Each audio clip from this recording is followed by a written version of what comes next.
wonderful little house. So those styles kind of coexisted until the next new thing, which was the Gothic revival.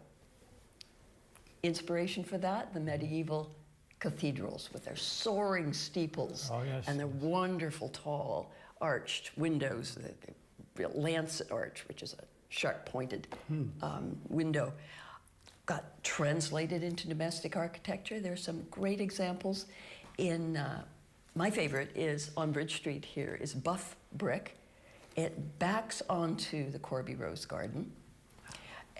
It has the very towering gables, which is the next best thing to a steeple, and the pointed arch windows. That's amazing. That's amazing. So basically, when the people are out touring around our city, going for a walk, going for a bicycle ride on the new bicycle roads, and or driving around with their visitors from out of town, these are things that can open their eyes, and they prove very knowledgeable by pointing out, look at the architecture here. This is, you know, Greek revival, or this is Georgian, or whatever. And more than just naming them, because there's kind of a bird-watching school of thought about architecture, and I don't particularly espouse that. I like to think about the influences that created a home that a family either had designed or built, and where those ideas come from. It's fascinating. Yes. One other thing that comes to my mind is that the European origins, but many of the great European homes also had great gardens. Do you know, or can you comment, did the people in Belleville, in building their magnificent homes, did they try to put in large gardens as in the European situation? Well, Harriet Phillips certainly did here. She had heritage roses, and there still are some rose bushes on the east side of the property here. And why not? That was ornamental outside, and certainly inside. When we talk about this Victorian home, there was a saying way back when, leave no surface unadorned. So they put lots of things inside, and ornamental objects and plants outside. And Judy, you mentioned the house that became St. Agnes Manor. I've seen photos when it was Senator Corby's house. Who built that house originally? I can't recall, to be honest. But they had a very large pool out in the yard. Is that what you were thinking of? And gardens around there. Yes. Because the areas of the East Hill are marshy with little creeks that are kind of lost to us now. So lost underground. Yes. But sneaking up on some houses and basements. That's very interesting. Now, I think we'll take a break at this time, but we'll be back very shortly.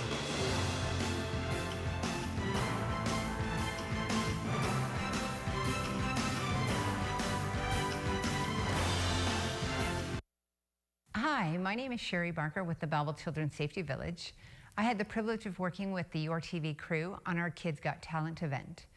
They're incredibly supportive and professional. And boy, did they help us raise money for our event, raise money for the village, and ensure that our message of safety and programming was able to be delivered to the community. Working with YourTV is a privilege and an honor, and one I hope you get to experience someday soon.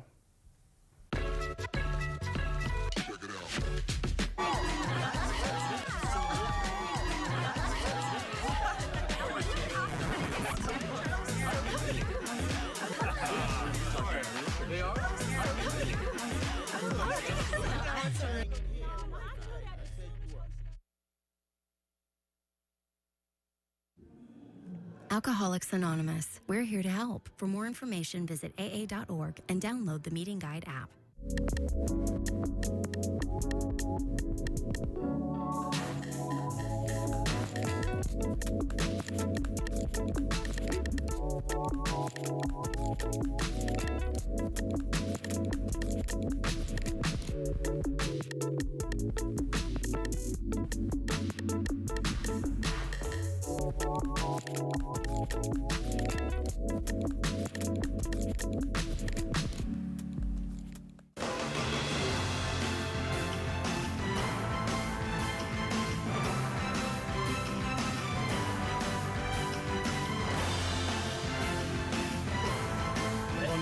we've talked about some streets, some places to visit, some names to learn about.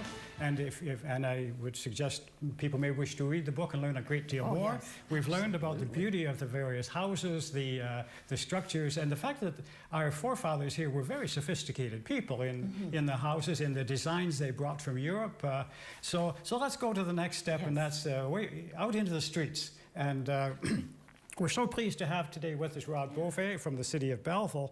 Now, we know that this is an immense task. We have so many streets. We have the snow in the winter. We have the potholes in the spring. We have leaves all over the place in the fall. It must be a big task, but I'm sure you have a plan. You have an overall master plan to deal with this. Rod, tell the people, first of all, how many streets do we have? How many kilometers do we have? And how do you, what is the master plan to keep the city streets up to date?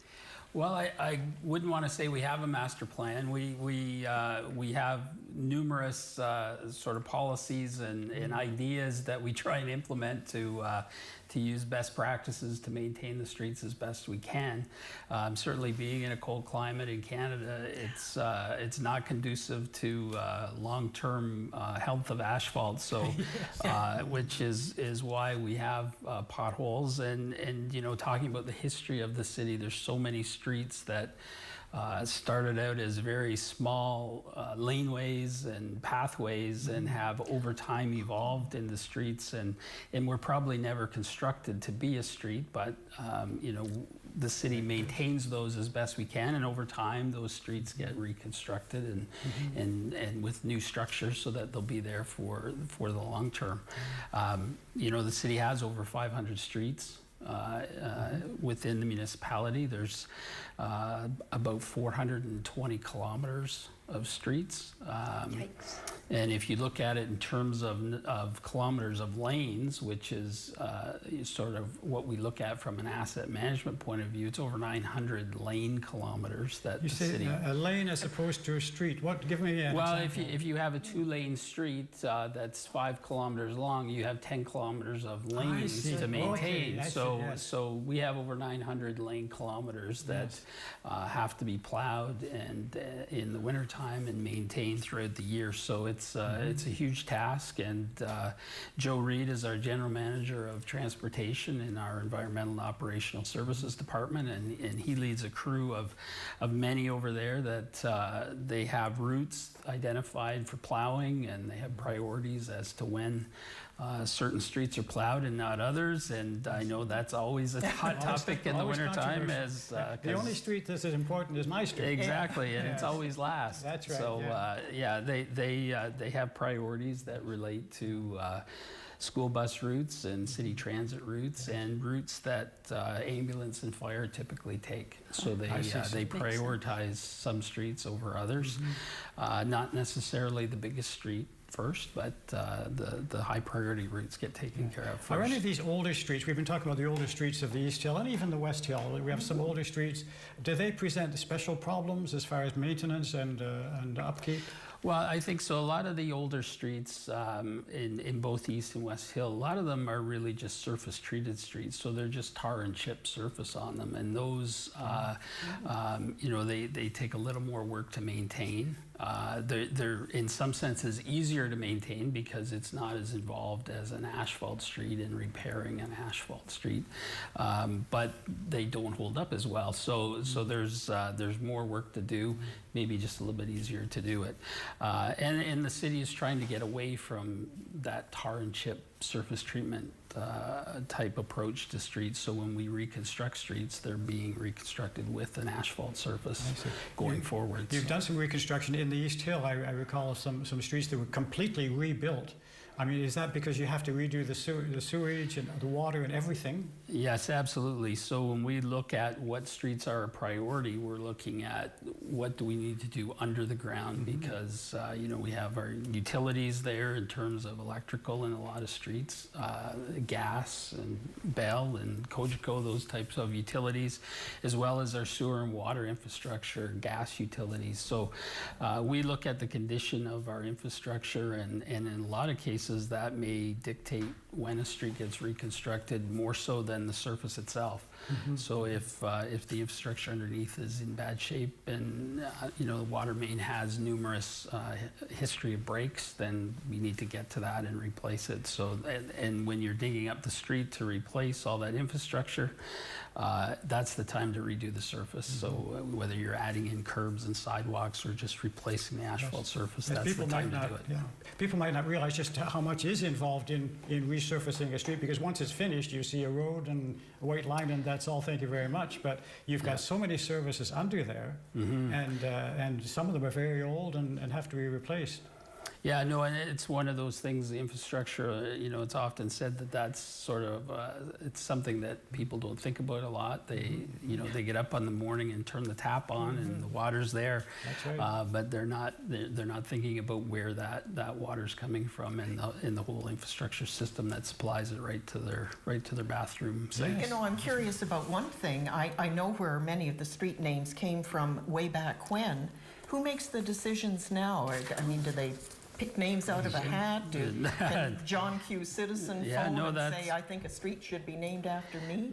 That's a very good question. So in our planning department, we maintain a street name registry, so a list of all streets, and we also maintain a list of future street names. So probably last updated about 10 years ago, we have a list of names. And I think, Richard, you mentioned earlier that former mayors are added onto that list. City councillors who have served at least 10 years on council are automatically added onto that list. And we do get letters and submissions from the public suggesting that a person that they feel has a historic significance to the city or has made an accomplishment that warrants you know, their name being on the list, they'll make a suggestion to add them to the list. And we have that list, and it probably has a couple hundred names on it, and we make that available to subdividers when they're developing a new subdivision, for instance. They can take that list and pick names off of it for their new streets. So the developer of the area has basically, they make the choices. As long as it's from the approved list. From the list. So this list is approved by City Council. And if they would like to suggest a name that's not on the list, then we make them go through City Council to get approval. And an important point is we also have to run it through our 911 system to make sure that there's no conflicts with other street names, or even phonetically, there can't be a conflict in an emergency. They want it clear where the ambulance or fire has to respond to. So there's a whole system in place to name those new streets as they become. And we're certainly getting a lot of new streets these days with the new developments. A lot of development happening in the city around the periphery. And I would add too that street name list is not just for street names. So it's a list that council uses if they're looking to name a new bridge or name a new park or name an older park maybe that hasn't had a name attached to it. So it's used for those purposes as well. That's good to know. That's something that you know, most of us would never be aware of. That's very interesting. Now I think we'll take a break at this time, but we'll be back very shortly.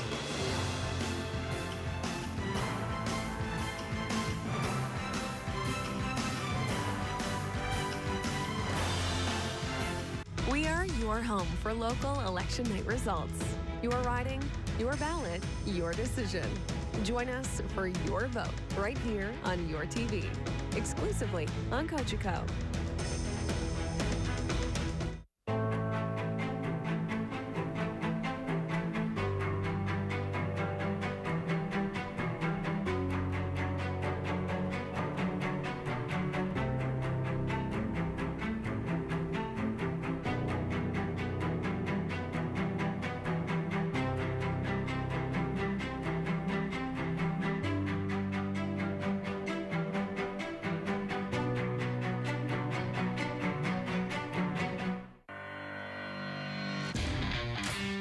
I started playing softball when I was 5 years old.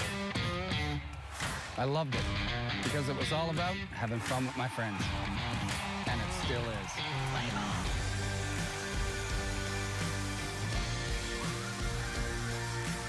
From little kids to adults to seniors, softball is a sport for everyone. Join us.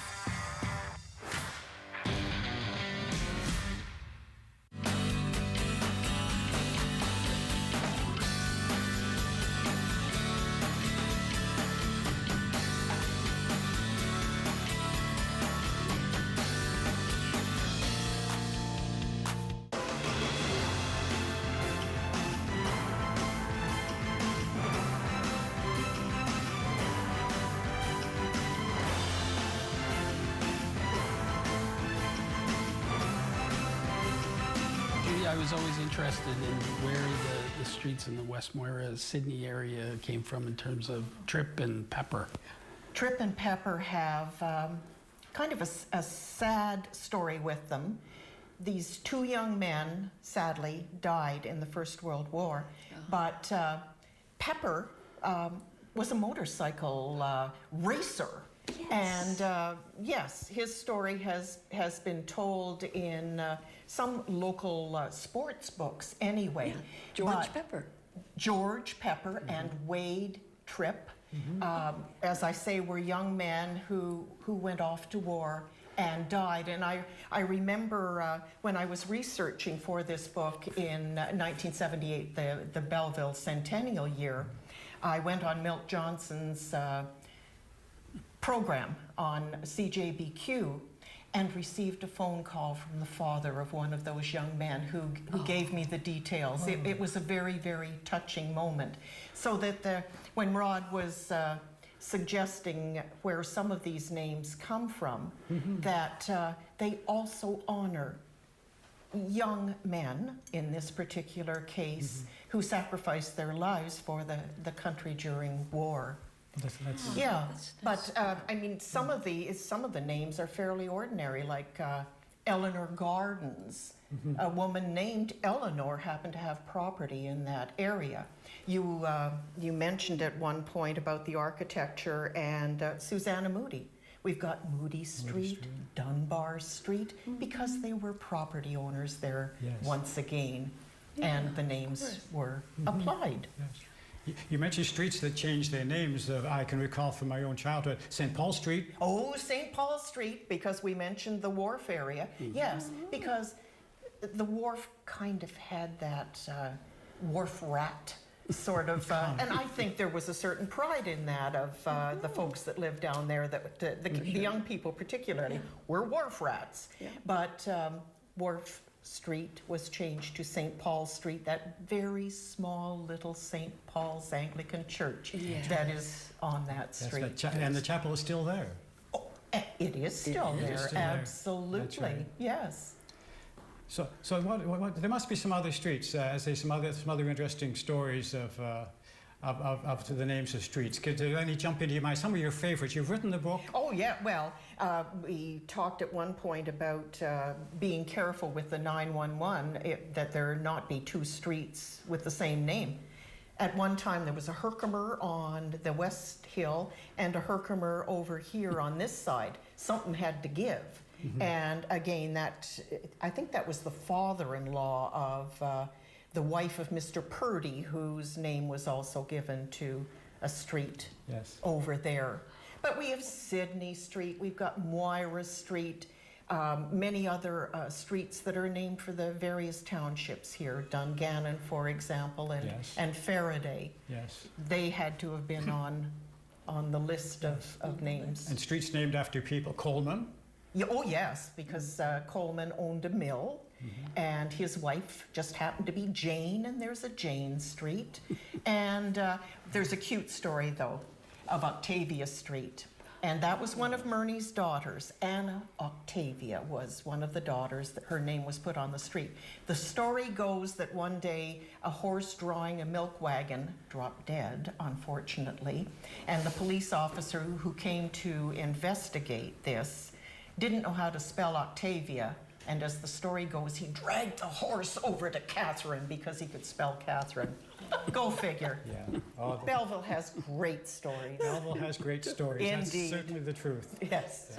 And we've got Canafton Road because it was the roadway to Canafton that was named for Joseph Caniff, who was an early settler north of the city. Yes, he had a mill there. There was the original mill at what is now Canafton was Caniff's Mill. And in fact, that road was at one point a plank road. One of the early plank roads, because otherwise it was mud all spring and impassable all winter. It was a mess. And so they put planks down, and that was one of the earliest plank roads was from Belleville to Canafton. Correct. And when we think of some of those early roads, and thank goodness they're not that way now, they're either plank roads or the river rock, which would be just a disaster to walk on, or logs the old corduroy road. Bump, bump, bump, bump, bump. Yes. The earliest streets in Belleville, of course, were mud. And in fact, the earliest ones didn't have ditches at the sides. So when it rained, there was no runoff. It laid there and became mud in the springtime, totally impassable. You can imagine the ladies with their long dresses. And then, of course, in the summer, it all dried and it became dust. So you went from mud to dust to thick ruts because, of course, they were the steel wheels. So the streets in Belleville until about the 1830s, when they, quote, paved Pinnacle Street, were really quite impassable most of the time. Tell us about Dundas Street, Judy. Dundas Street was actually a great long roadway that was designed primarily for the movement of the military. There was always the threat way back when that the Americans or the Fenians or some dastardly people were going to come up here and take over Canada. So there had to be a passable military route. And it was named for Lord Dundas, as many things in Ontario primarily were named for British personages who might have been military people, political people. But it was a great long roadway.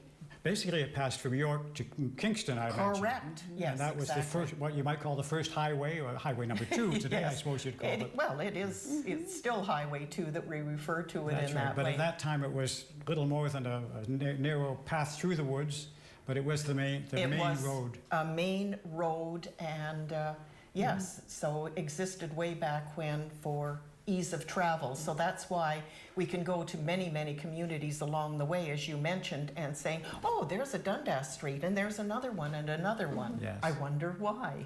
Now we know.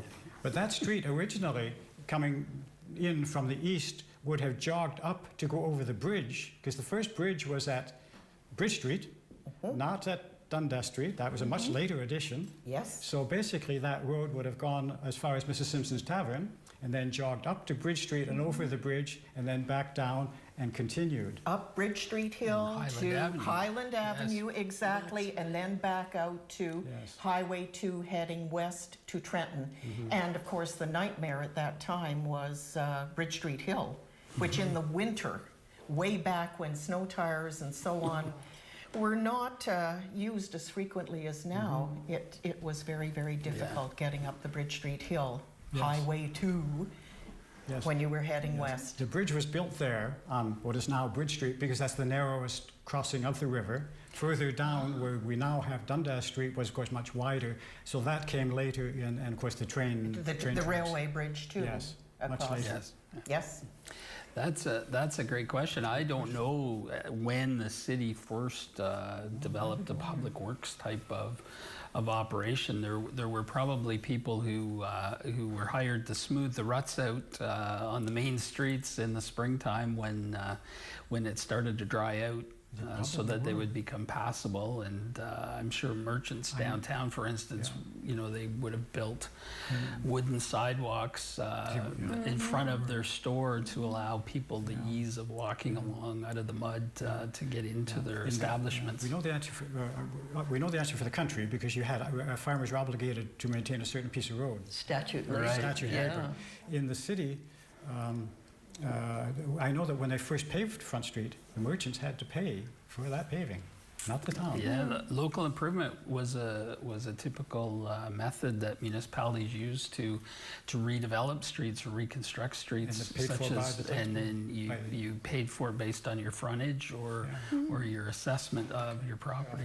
Well, that's been quite a discussion today of the streets, of the architecture, of the roads and lanes that we learned about today. So I want to thank Lindy Pierce, Judy Priest, and Rod Beauvais for being with us today to talk about the street names of Belleville, the architecture of Belleville, and how we're keeping our streets right up to date and modern. Thank you very much for being with us, and we do hope you'll join us again at our next episode of Out of the Vaults here on YourTV.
From 1883 to 1933, a seemingly unassuming brick building solidly stood at the southwest corner of East Bridge Street and Church Street. It had been empty, neglected, and abandoned for several years, and ultimately was demolished in 1933 and is now home to a Flynn Weiss law firm. Some have said that on a quiet evening, while sitting on a front veranda in the old East Hill area, we can still hear the muffled sounds of merriment coming from this mostly forgotten previous downtown entertainment center.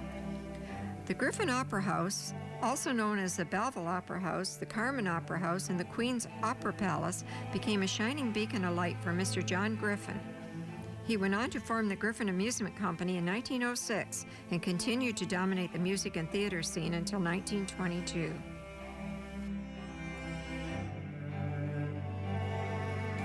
As a result of Mr. John Griffin's visit to Belleville this week, plans are being prepared for improvements to the Griffin Opera House. Lavatories will be installed and the heating system will be remodeled. Attention will be paid to the ventilating of the theatre with a modern fan system to ensure the purity of the atmosphere at all times. Mr. Griffin is the moving spirit of the Griffin Amusement Corporation, which controls several theatres.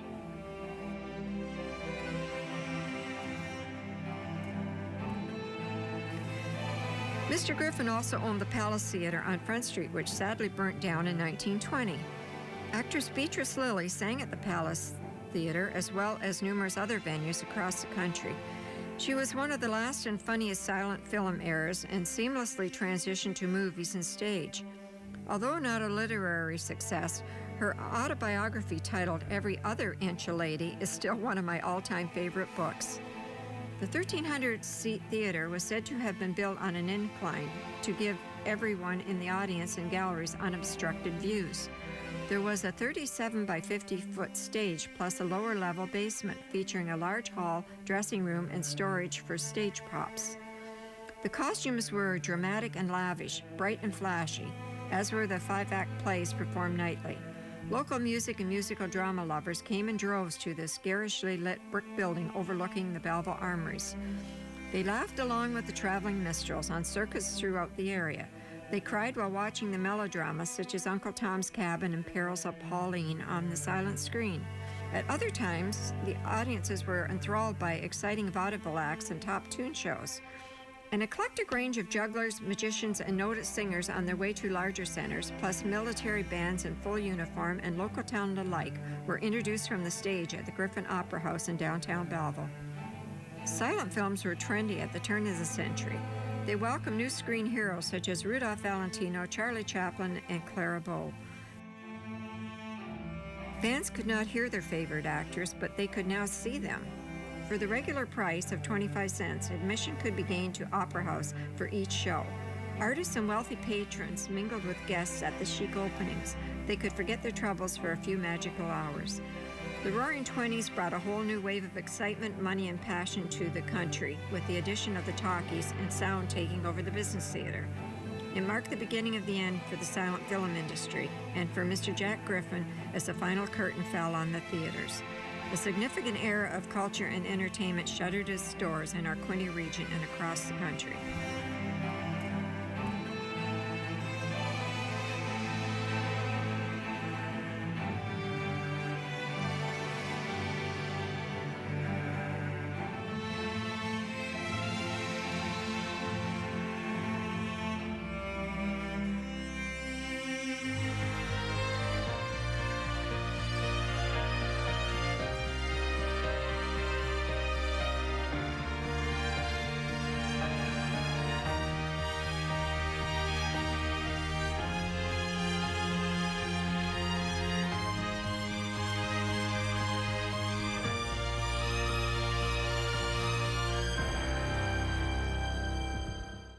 How to unflood Ontario. Green roofs. A gray roof sends a lot of water into the stormwater system, leading to flooding and polluted lakes and waterways. A green roof absorbs much of that water, can heat or cool the building, and even produce food. Plus, you really can eat concrete. We can unflood Ontario, together, naturally.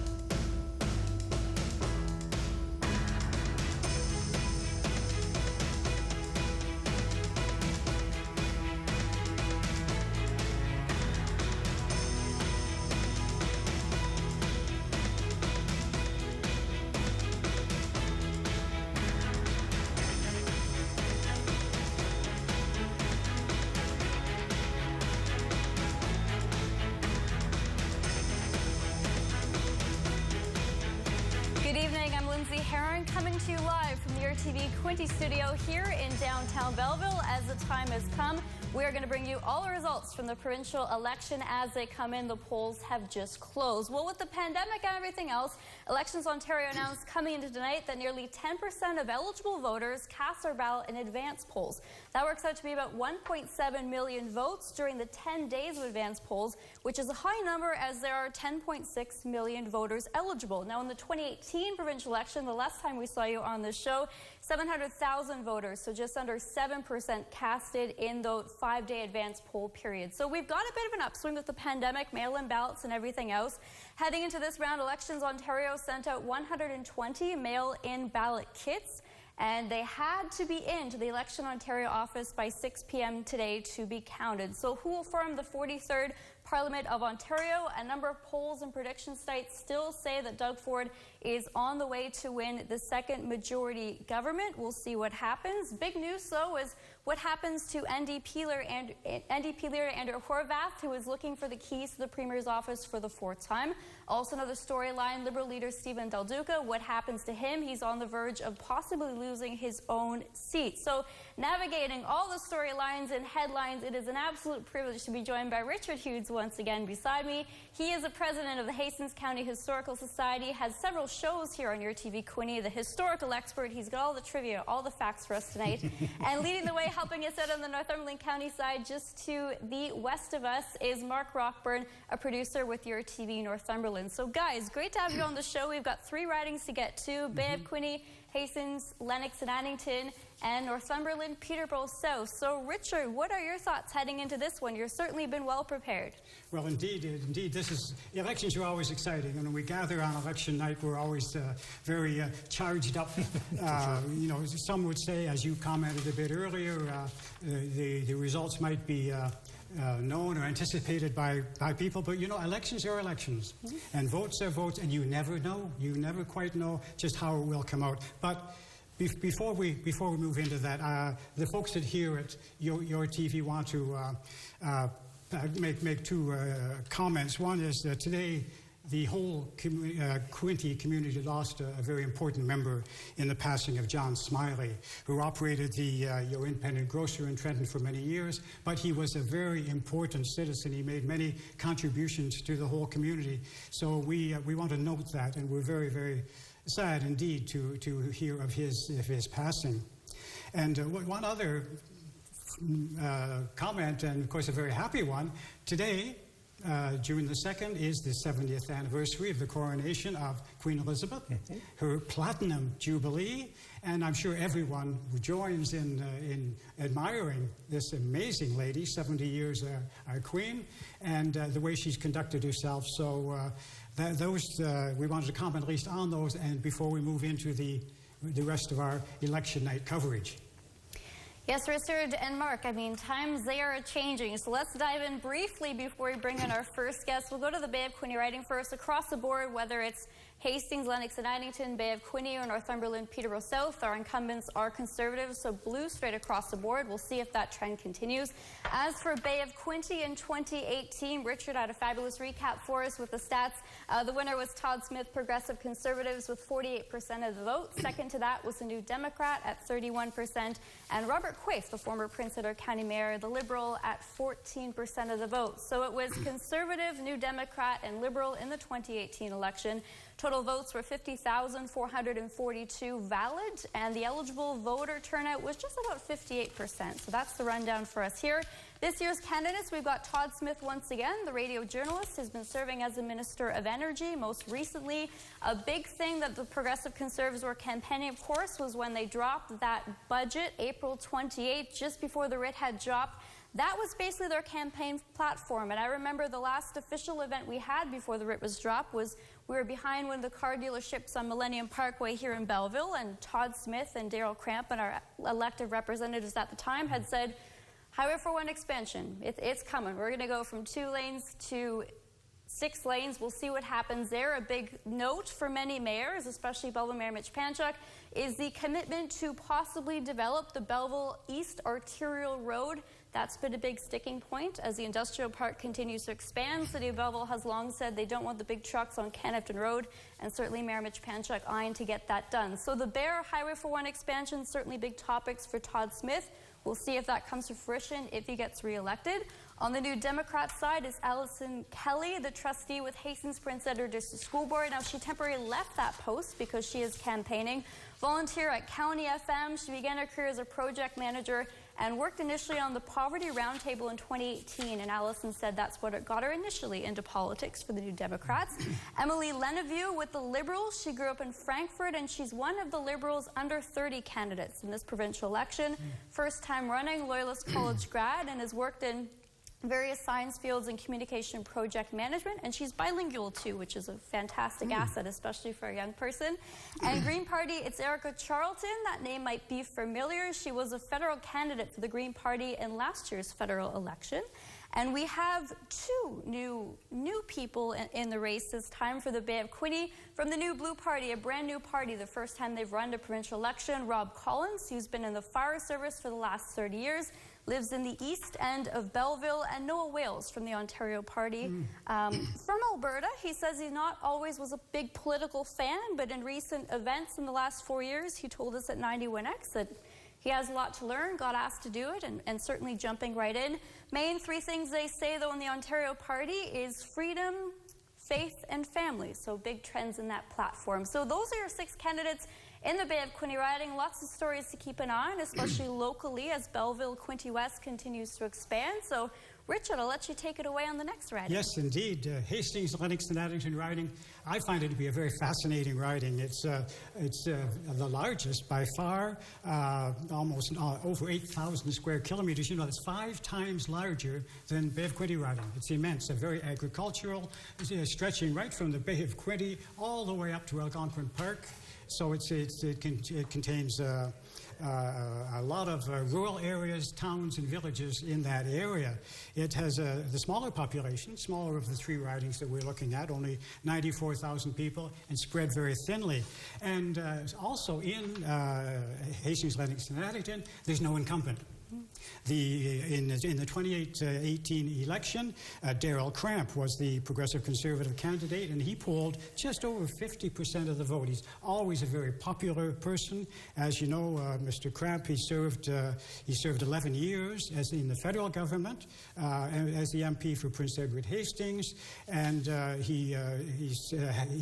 and that riding, Hastings, Lennox, and Addington, has been held by the Conservatives for 15 years. So it would appear to be a very solid riding that way. But we have 6 candidates there and no incumbent. The Progressive Conservative candidate is Rick Breesy, who has 22 years of municipal experience in that area, and he's currently mayor of Loyalist Township, so he is very much a dyed-in-the-wool politician. He's been around a long time, and he knows his way around there. He's also been warden of Lennox and Addington, and I'd say a highly experienced individual. For the Liberal Party, Ted Darby is running. Now, he is an instructor at St. Lawrence College in Kingston, and he has a great deal of knowledge in the area of hospitals. He was the vice president of 3 Kingston area hospitals over the years, so on the health and care issues, I'm sure he's extremely knowledgeable. For the New Democratic Party, we have Eric Depeau. And he has been involved in labor issues for many years. He was 28 years with Canada Post, and now he's a licensed paralegal. So he spent a great deal of time advising people, and he's a very strong social conscience. For the Green Party, Christina Wilson is running. Now, Christina is a teacher, and her family apparently has 5 generations in the agricultural field, in farming. So she, again, Hastings, Lennox, and Addington is largely agricultural, and Christina Wilson, of course, would have a strong sensitivity for the interest and the needs and the preferences of the agricultural community. And the New Blue Party, Joyce Reid is running, and Joyce Reid was a nurse for 49 years, and she's retired now. I think she still holds her license, but she was carrying the colors, if you will, for the New Blue Party. And for the Ontario Party, Derek Sloan, who is no stranger to this constituency, to this riding. He was elected in 2019 as the Conservative Member of Parliament. He was in 2021. He was expelled from the Conservative Party, and then he ran that same year in Alberta in a by-election. He ran as an independent, and as it works out, he came last on the ballot. And then in 2021, he was appointed leader of the Ontario Party. So now he is running in Hastings, Lennox, and Edmonton riding as the representative of the Ontario Party. Mark, well, let's share with us what's happening on Northumberland Peterborough South. It's a certainly dynamic won't be riding. as in-depth, but I'll try to get as in-depth as the pair of you. And just to let our viewers know, we have some early numbers in from the Bay of Quinte. 2 polls are reporting in the Bay of Quinte. Todd Smith currently is in the lead with 512 votes. Alison Kelly, the NDP, is at 279. And Emily Lenovo, correct? Lenovo is third at 266. Again, early polling. Only 2 polls reporting, but Todd Smith out in front, as I think that many of us had predicted would occur. But in Northumberland Peterborough South, David Piccini was the Conservative MPP, is the incumbent, and he was the Minister of Environment, and announced halfway through, almost 3/4 of the way through Doug Ford's campaign. I think many people saw the writing on the wall that David was going to get a cabinet position, as he became the pit bull in front of all the media for several months leading up until his final appointment. But David's been a good foot soldier for the party. He's went and campaigned in many other ridings around the area. He went up to Peterborough to help up there. He also went up to Doug Ford's nephew's riding to help campaign in there, and ridings around him as well. So I predict that David will probably win that seat, but I think maybe he's got an eye on possibly something more than the Minister of Environment, if by chance they are re-elected, and the polls certainly show that way. Jeff Kosnick is wearing the Liberal colors. He was a retired principal for many years, lives in Colborne with his wife and his 2 daughters, has been in the riding for over 30 years, and he has stepped up to the plate and took over for the Liberals after many years of Lou Rinaldi. Everybody knows Lou from the racetrack days of being the mayor of Brighton, and Lou was a good soldier for the Liberal Party for many years as well, who unfortunately was defeated last time by David Piccini, but as many Liberals did in the last election after a number of years of Liberal reign, that we all saw that was going to come to an end. Wearing the NDP colors is Kim McArthur-Jackson. It's her second venture into politics, into an election. As we both know, as all 3 of us know, she ran federally for the NDP in the 2021 federal election, in which Philip Lawrence won the seat.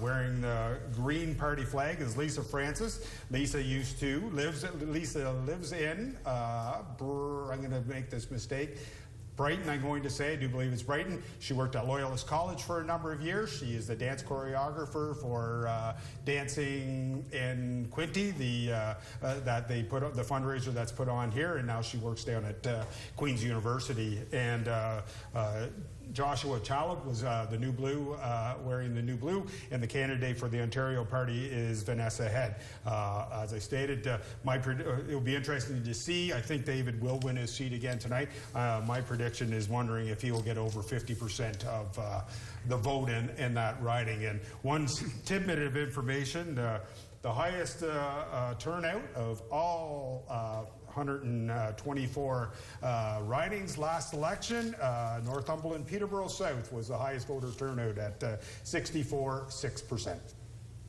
So as we've all mentioned in the 3 ridings that we've been covering, things are very dynamic. I mean, when we think of Bay of Quinte, I mean, Belleville just hit the new sign, 56,000 people. We've got more people coming in from the GTA. As Richard noted, Hastings, Lennox, and Addington, very big, very dynamic, very rural and agriculture. And Mark, as well as you mentioned, lots of interesting storylines in Northumberland, Peterborough South. So Mark, outside of these 3 ridings in the Quinte region, what are some of big things that people are watching in terms of different ridings? I think what some key ones that we'll just go over quickly. Don Valley West, Kathleen Wynn's old riding will be an interesting riding. She won that seat last time by a mere 181 votes. So it'll be interesting to see how that turns out. The PC star candidate is Mark Saunders, who everybody knows used to be the Toronto Police Chief. I think we're going to watch Stephen Del Duca's riding very closely. Anything that I've looked at, all the forecasts are that he may lose his seat tonight, which then brings up what is the career path of Mr. Del Duca after that. It'd be the second time that he's lost that seat of Vaughan Woodbridge if that does occur, so it will be interesting to see. Parry Sound Muskoka is another interesting one because the Greens are looking to hope to win their second seat up in Parry Sound Muskoka.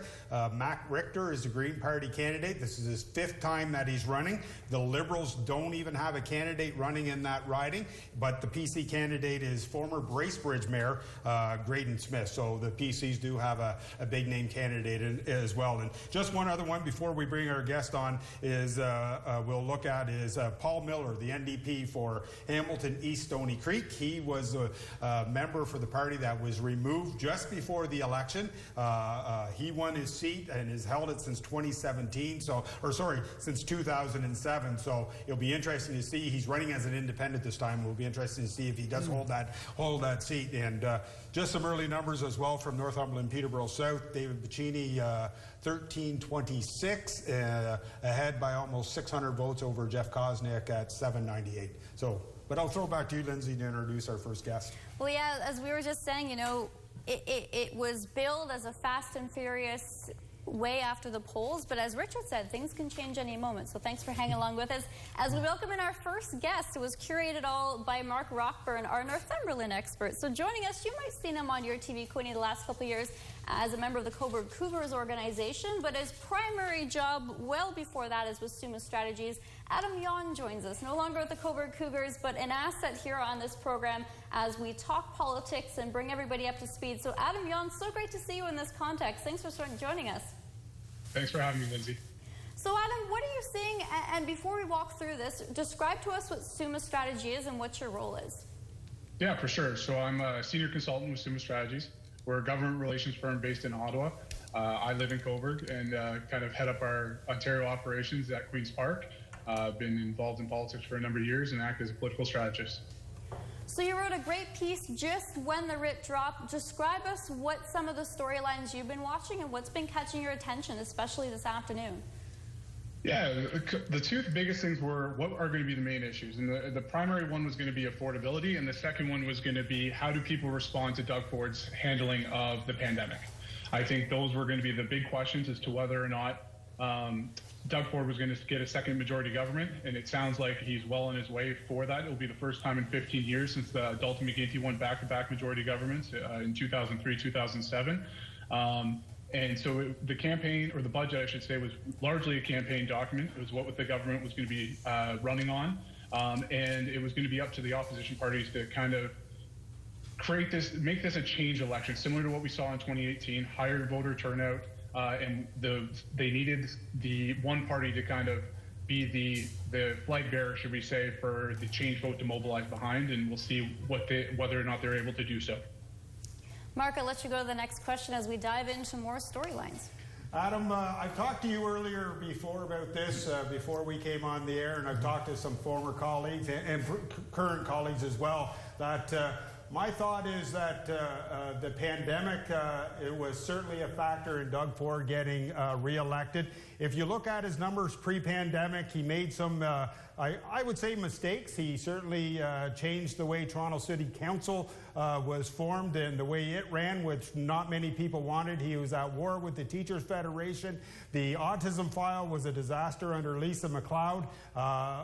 So talk to me about that. And do you agree or disagree with me that he was able to reset his political career when the pandemic came to where now we're going to see probably another 4 years of the progressive conservative government? If I can agree with you for about 50% of what you said, Mark, I would take it about 6 months before that, though. In June 2019, the Tories had just introduced one of their first budgets. It didn't fly well. There were some big scandals coming out of it as well with his chief of staff, Dean French. And with the firing of Dean French and his removal from the office, you really started to see what I would call Doug Ford 2.0. And you started to see that build up leading up into the pandemic. And the pandemic just resulted in him being in front of the people, in front of the media on a daily basis. And it showed that he had a side to him that wasn't just a bull in the china shop, but actually could lead on file. And it's going to show that people were willing to give him a second chance. I firmly believe that people understand that COVID was a once in a lifetime, once in a 100-year event. And they're going to give him a second chance at governance. Most likely, I'm sure in a couple minutes, we'll find that declaration out of whether it's a minority or majority government. And Richard, with the final question? Well, my question, of course, something that was mentioned a while ago, is some of the leaders of the NDP, of the Liberals, they may be on thin ice, you might say. How would you see their chances either of gaining their seats or losing their seats, and what impact that would have on their future as leaders of those parties? Yeah, I would start with the NDP. I think Ms. Horvath's going to be in a tough race. Right now, it seems to be a race for second, and you saw the Liberals and NDP going at each other in the final days of the campaign, trying to get to that second place to try and tout a silver lining win, so to speak. For Ms. Horvath, I have a feeling you're going to see a number of her seats flip to the Tories. For example, Oshawa, I think, may be a seat that you could see go from the NDP to the Conservatives. You have Michael Ford, who's Doug Ford's nephew, running in York South-Weston, which is an NDP seat there that could again go to the Tories. Which is not a good thing for Ms. Horvath, let alone that you're going to see some NDP seats that they would have won in 2018 because the Liberal vote stayed at home get picked back up by the Liberals. An example of that would be St. Paul's, where Nathan Stoltz, who was a vocal advocate on the COVID file and is a physician, is running there against the incumbent Jill Andrew. So I think for Ms. Horvath, I would be shocked if she doesn't step down tonight, just because of the results. It may be in a couple days afterwards, but I fully anticipate, based off of some of the campaigns that I've been talking to, that she could be very well announcing her resignation tonight. For Mr. Del Duca, he's got a little bit longer of a leash just because he's a first-term leader. But again, he's going to have some tough answers or tough questions to answer, I should say, especially if he doesn't win his Vaughan Woodbridge seat, which is looking like it's in danger as well. So it's tough if, for example, the Liberals finish in second place, to govern and be a leader of the official opposition outside of Queen's Park.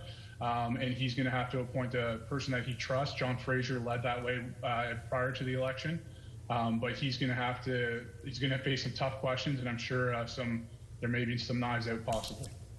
Adam, just rolling it back into a context of Northumberland, Peterborough South, what does it mean if they go blue again, or they flip and perhaps possibly go red or orange? Yeah, I actually agree with Mark. I do think Minister Piccini is going to have a strong chance of re-election here. I see this as a riding where he's actually followed Doug Ford's footprint, and I will say this. And what I mean by that is Doug Ford's not your traditional conservative politician. Our sister company, Abacus Data, did some polling leading up to this, and actually 19% of people who voted for Justin Trudeau and the Liberals in the last election, and 11% of people that voted for NDP in the last election, have planned or did cast a ballot for Doug Ford. So it's not just along party lines. Doug Ford actually is, unlike many other politicians, he can draw across partisan line. And you saw that with Minister Piccini. You saw the endorsements of the Progressive Conservatives from Leona. They were out helping on his campaign during the campaign and even today. You're going to see Minister Piccini out, and he was out quite frequently. And I do believe he's going to win the riding again. It's just what that number is and what the magical vote percentage is. Adam, if I can ask you another question here and put you on the hot seat as well. If we do see, as you predict, Andrea stepping aside, do you have any prediction as to who might become the next leader of the NDP party? Could we see maybe a Jagmeet Singh step back into Ontario politics and take the reign of the Ontario NDP leadership? Yeah, Jagmeet is a very interesting candidate. He was quite active during the campaign when Ms. Horvath was tested positive for COVID. He came in and helped. You obviously saw him in Peterborough twice. Well, unfortunately, that video, and then came back shortly thereafter. He had his roots in Brampton, and was in the Ontario legislature before he jumped federally. I had always kind of projected that he would take over for Ms. Horvath. I figured it would be a couple elections ago, though, but he decided not to wait and went federal at that point. If you look at Sarah Singh, for example, she's the deputy leader in Brampton. She's in a tight race herself. It's going to be a toss-up, but she may be a candidate. But one that's always been kind of rumored for a long, long time is Catherine Fife. She's the MPP in Kitchener-Waterloo. She's been the finance critic for a number of years. She would be someone else that could possibly take the reins with the NDP leadership. Question again, Adam. Why is it the fact that neither the NDP or the Liberals could get any traction in this election? It just seems they couldn't land that knockout punch. And, you know, many news organizations have already reported that there will be a PC majority, and it looks like it's going to be an NDP as the opposition again. But so why couldn't the Liberals and NDP get any traction?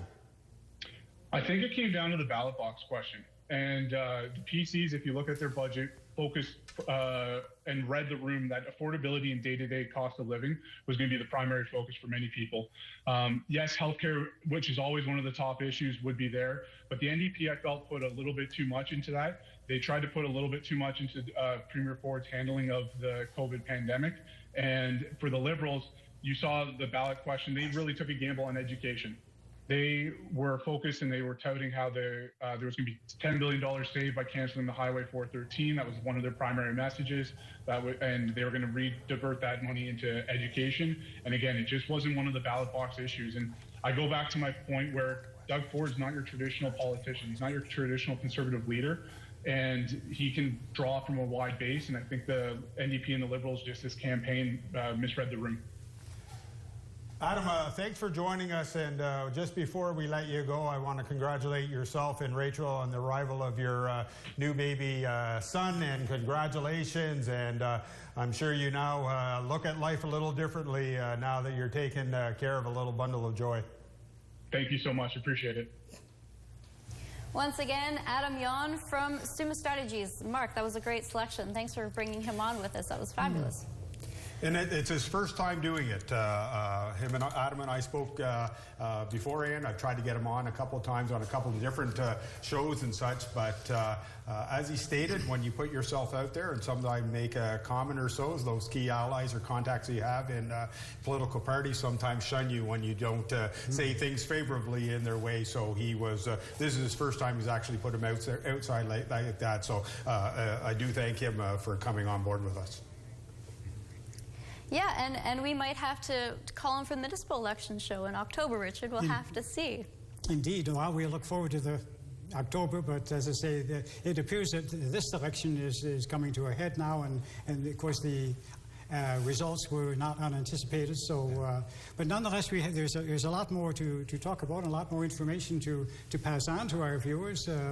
I firmly believe that the election process is very, very important, and understanding all the aspects, all the topics that were under discussion, all the promises is worthwhile, because of course, certainly for the Progressive Conservatives, they've made a lot of promises, and people, I hope, will remember them.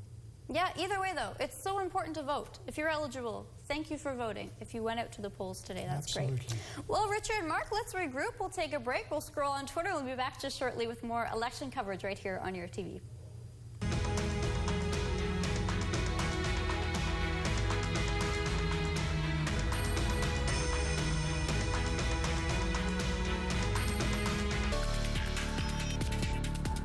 We are YourTV.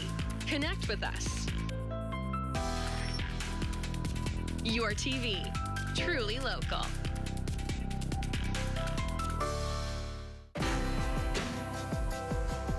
We are the 2 million people in Canada living with facial differences.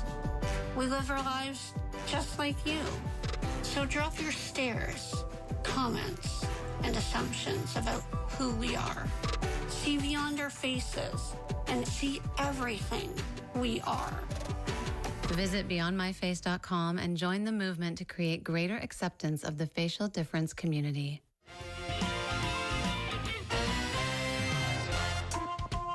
Seniors Support is just that. Full of information about services for seniors, this show focuses on supporting seniors in our community. Watch Senior Support, Tuesdays at 7. Your TV, truly local.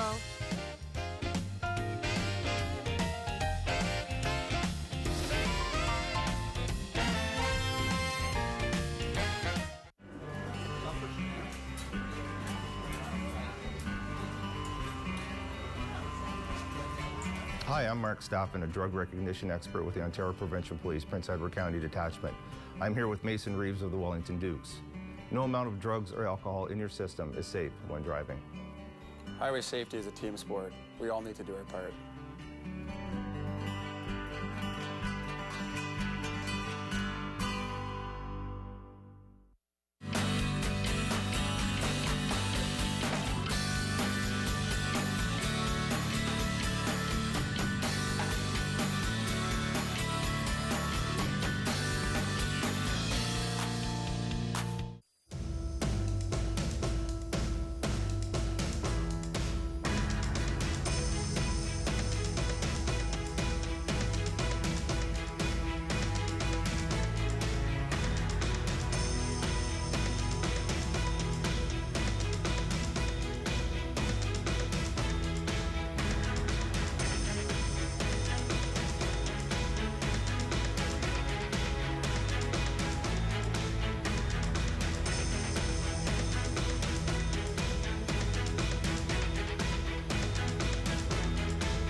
Welcome back live inside the downtown Belleville studio on YourTV Quinte. Well, numbers are coming in fast and furious. It's looking like at this point, Ford is going to have a second majority government. We've got musical chairs happening now, as switching out from Rockburn is Colin Mackay, who works for the Belleville Intelligencer, the co-host of Beyond the Politics, has had lots of opportunities to talk to our local candidates in the Bay of Quinte riding, but also zoomed in, I believe it was Stephen Del Duca and Andrea Horwath. Yeah, we did. We got both of them in. That was good. Well, thanks so much for taking the time and being on the show, especially in person. Really appreciate it. You're welcome. So, Colin, what have you been seeing locally in the Bay of Quinte riding? What are some of the things that you learned about and saw in the debates, perhaps, and on your show? Well, what I learned from the debates was that Todd Smith is a veteran, and he's extremely smooth. He is extremely well-spoken, and he pointed out all the things that he's brought into the riding. So he talks about hospitals, he talked about the bear, he talked about many different things, and so it would be very difficult for Emily Lennerview, the Liberal candidate, and Alison Kelly, the NDP candidate, and Erica Charlton. They're just not as well known. And so he obviously had 11 years of experience in Parliament, and it's really hard to beat an incumbent, and especially somebody he's now the Minister of Energy, and he was the Minister of Community, I can't remember what it's called, but he had the autism file for a while. So Ministry of Children, I don't think he did particularly well with that, but it didn't seem to affect him all that well, or poorly, and I would expect him to win. The big debate is who's going to come second in the Bay of Quinte riding. Yeah. Now, we mentioned the bear, we mentioned the Highway 401. I mean, you know, when the Conservatives put out that budget, that was their campaign platform. So what did you hear locally with the reaction once the Conservatives put their platform down and running? What were some of the things you heard around town? Well, Mitch Panchak was jumping up and down with glee. He was quite happy, and he's worked well with Todd. And in fact, all three levels of government have worked well, which is great. And so they knew that the money was going to be forthcoming, and they're planning on expanding 401 into 3 lanes. And then they're talking about another interchange, which is a big deal, because then that stops the trucks from going on to, coming into town. And then the other thing, you have tandem trucks. If certain exits they can only go so fast, and they can only use certain exits. So the mayor was extremely happy. And so that would be again, that's really, how do you fight against that if you're a candidate? So it would be very, very difficult. And Rich? Yes, well, I certainly agree. As I say, Todd is very well known, he's very well spoken, and he's highly regarded. There's no doubt about that. And with the 3 the three big promises, certainly in Prince Edward County, where I live. If you talk about the hospital being confirmed, I mean, that's worth support. Well, healthcare, and that's a big issue. Right? Yeah, absolutely. And of course, as I say, the widening of the highway and the additional interchange, all of these things taken together, and his experience in presenting himself. But I think the key thing that Todd did, and particularly, and as well as Doug Ford did, was they were looking forward. They got people talking about forward. They got talking about build. Nobody talked about long-term care home issues. Nobody talked about autism issues. Nobody talked about Bill 124 issues. So, 1% for PSWs and healthcare workers, that really didn't come up. I mean, despite the fact that Emily Lenevue would speak about it, and Allison Kelly would speak about it as well, they were talking about, well, we've got to pay PSWs $25 an hour. And so that's a good idea, but it really didn't catch on with enough people. People weren't angry. And so I think you're going to find out that the voter turnout tonight is probably going to be maybe 50% if we're lucky. I don't think, which is definitely going to benefit Doug Ford and the PCs, because people aren't angry. And are the other leaders reasonable people? We'll see. Now, in the 2018 election in the Bay of Quinte riding, Joanne Bellinger from the New Democratic Party at the time had 31% of the vote. She was second. What was your thoughts on how the NDP performed here locally in the Bay of Quinte riding? I thought they got off to a poor start, but I think Allison Kelly on the debate, she came across as quite passionate, and she was actually angry when I thought, well, if you don't like what the PCs are doing, why not show some anger? And so I think that benefited her. And while I think Emily is an extremely smart and intelligent person, she's not that well known. I mean, I know she's knocked on doors heavily for the last 2 years, which will do well for the future, but was it enough for now? So to answer your question, I think Allison Kelly sort of came up at the end, and I think she's probably going to end up in second. But that's just a guess. I don't know. Yeah, we don't know until the final numbers are in. And as we mentioned, the Liberal candidate Emily Lenevue, I mean, she was one of the Liberals' under 30 candidates, Loyalist College grad, very active on social media, trying to get that youth vote. Unfortunately, historically, my age group does not go to the polls as often as they should, so we'll see what happens there. Thoughts with you in your interactions with Emily, especially on the show and off the show? What did you think overall? Oh, fantastic. I've got nothing but praise for her. I think she's going to go places. I mean, she's smart. She's a scientist. As you pointed out, she's under 30. She was a valedictorian at Loyalist. Not everybody becomes a valedictorian at Loyalist. She played volleyball, so she's athletic. I think she's got a lot going for her, and I mean, she's young. She's a woman. I mean, that's what we want. We want people like her coming into the political field, so that's fantastic. Yeah, I would certainly add to that. In the debate, she was actually impressed me, her presence. She was really well prepared, and, definitely. But of course, being up against Todd Smith in this circumstance, she didn't have much of a chance to. As you said a bit earlier, the emotion wasn't there. The battle. No, in 2018 there was anger. I mean, Wynne got booted out not because they loved Doug Ford, but because everybody was ticked off at Kathleen Wynne. And is there anger this time? Have we talked? Have you heard much about the pandemic? No, everything that Ford has done has been looking forward. No, it really hasn't been anything to do with his last 4 years. So. I mean, let's face it, he's run a great campaign. He's run a quiet campaign. Well, exactly. He's big hide and seek. Yes, that's right. He's avoided coming forward with issues, and he's used the broad expressions, etc. Exactly, and a lot of the PC candidates didn't go to debates. Now, in fairness, Todd Smith did. He showed up. He went to every debate that I can think of. So, I mean, he was willing to put it on the line. So, good for him. Yeah. You know, there's an old saying in politics, you don't win elections, you lose them. Yes. As the Liberals did in 2018, they certainly lost it. Well, I will be interested to see whether Del Duca wins his seat, because if he doesn't win his seat, that would be 2 elections in a row. And how can you be a leader if you've lost your own seat 2 times in a row? Yeah. And will Andrea Horvath win her seat? And this is what, her 4th election now? I just don't see her winning. Anyway. And Colin and Richard, I'm just getting a little note from our producer, J.P. Lemieux, in our booth. Stephen Del Duca has already lost his seat. So there you go. Del Duca did lose his seat? Correct. Well, how I mean, again, he was, what, Vaughn Woodbridge, I believe. Vaughn Woodbridge. So if he loses his seat, that's 2 in a row. How can you possibly go into Parliament and say, hey, vote for me? You know, I don't see it. Yeah. I don't see Del Duca staying, and I don't see Horvath staying. Yeah. Well, Andrew Horvath, we're just learning, has won her seat, so we'll see what happens for the rest of the night. Unless she gets more than 40 seats, I don't see her staying. And Green Party leader Mike Schreiner has also just won his seat. And I wanted to touch on the Green Party with you, Colin, especially Erica Charlton here locally. What are your thoughts on the Greens? Do you feel that they picked up momentum, especially the pandemic really reminding us the impact of climate change and everything else we've got going? Well, she talked about connected communities. So basically, she was looking at it from the point of view that we need affordable housing, we need to start thinking of electrical vehicles, that type of thing, and you need to start living in the area where you're working. So that was a big thing for her, rather than commuting. And so that was one of her main key points. And then she was talking about affordable housing. They all talked about affordable housing. So that's obviously a key issue. Yeah. But I mean, the electrical vehicles, I mean, did anybody talk about Doug Ford pulling out, you know, electrical stations and the GO stations, and now all of a sudden, anyway, it obviously didn't matter. Yeah, then when you think of affordability and housing, I mean, I believe it was Green talked about that 15-minute radius. They wanted to make sure that everyone was cohesively, could get transportation and stuff, and good affordable housing. NDP did, I believe. So lots to talk about, guys. We're going to take a quick break. We'll regroup, and we'll see about more parties coming up shortly after on the other side. Thanks for joining us on YourTV.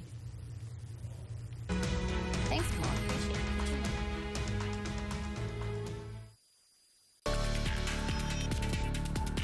We are YourTV. Connect with us. YourTV, truly local.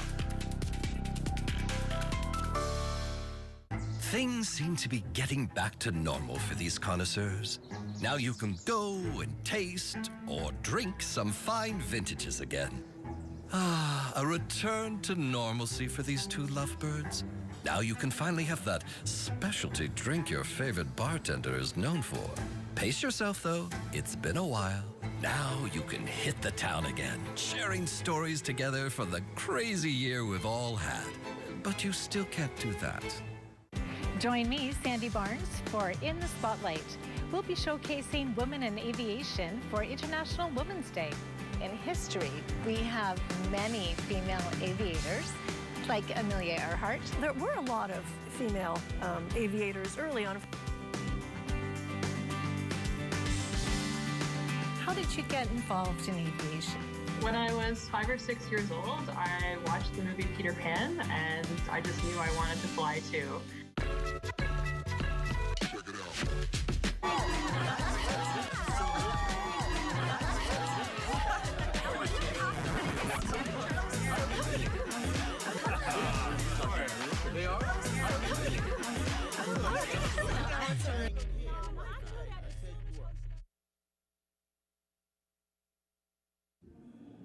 Alcoholics Anonymous. We're here to help. For more information, visit aa.org and download the Meeting Guide app.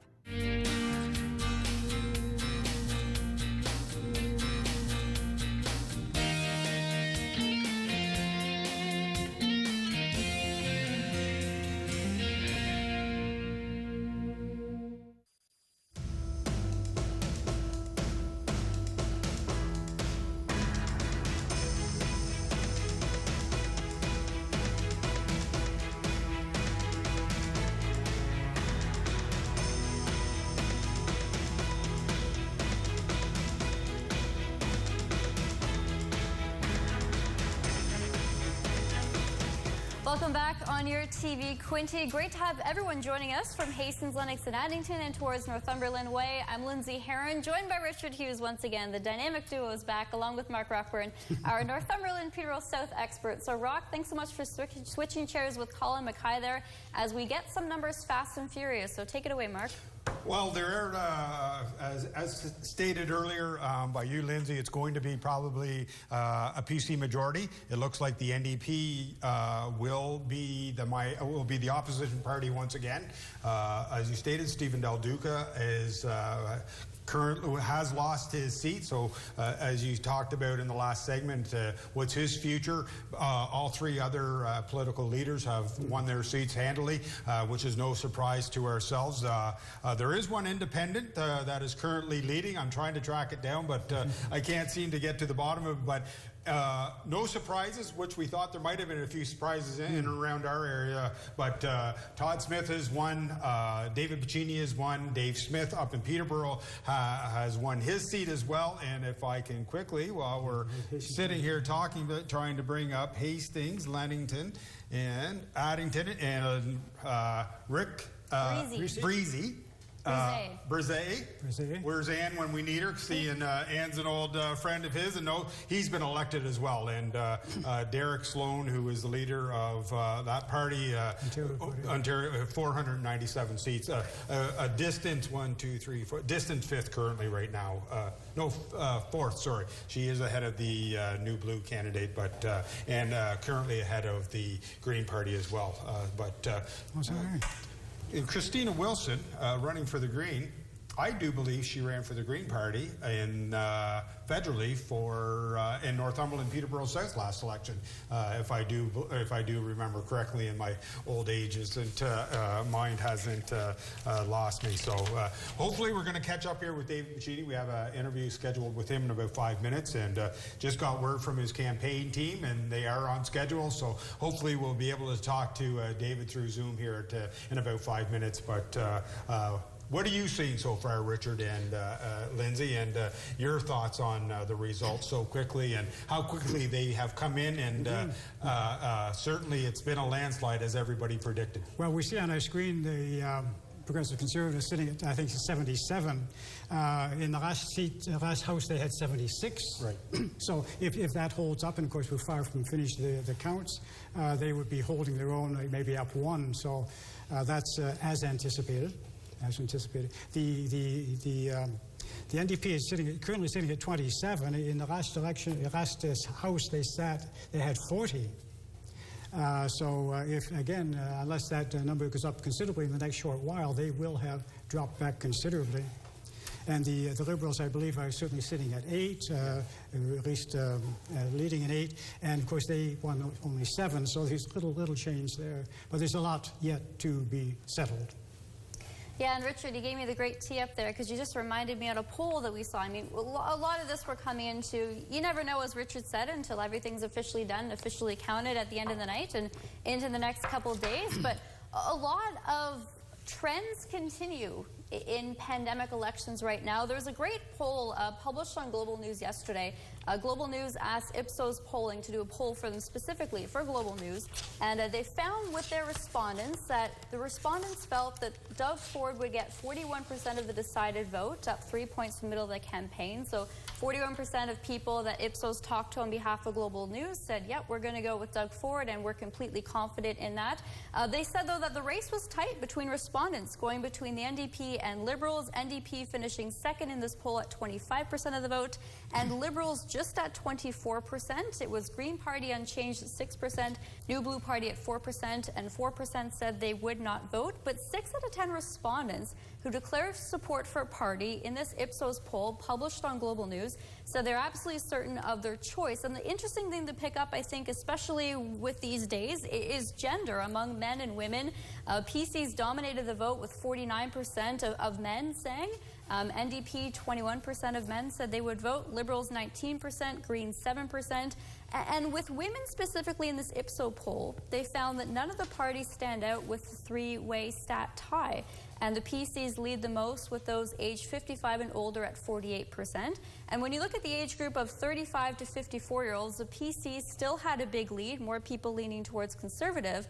But this is a toss-up. For folks that told Ipsos they were going to vote between the ages of 18 and 34 years old, we all know that's historically low voting, NDP leads at 38%. So 38% of the people 18 to 34 years old told Ipsos they were going to go NDP. Second to that, PC at 33% and Liberals at 22%. Greens only at 6%. So when you think of the younger demographic coming up, aged between 18 to 34-year-olds, one would suggest that they're going more of an NDP platform route. So something to note in the next 10 years, especially as we see things shifting, tides shifting, and people perhaps a little bit more mindful, especially with the pandemic, of the importance of healthcare, affordability, as we've all seen with the gas pumps. Gas down in Belleville today at $1.94, but I mean, down. What a joke. Certainly, I think when we spoke with Adam Yon earlier tonight, that he said one of the main issues, or the main issue, was affordability, and that was either housing prices, food pricing, gas pricing. That seemed to be the #1 issue, where it's usually, as we've seen in the past, education or healthcare, such as that. But just the way the cost of living is right now, inflation rate, and we see the Bank of Canada trying to curb inflation, but that seemed to be the #1 issue in this riding. And it's Todd Smith is going to retain his seat. He's got a comfortable lead in the Bay of Quinte, as a 9,000 vote lead currently right now, with 57 of the 87 polls. So we can be easy to say that Todd Smith's going to retain his at 49, almost 50% of the voter turnout.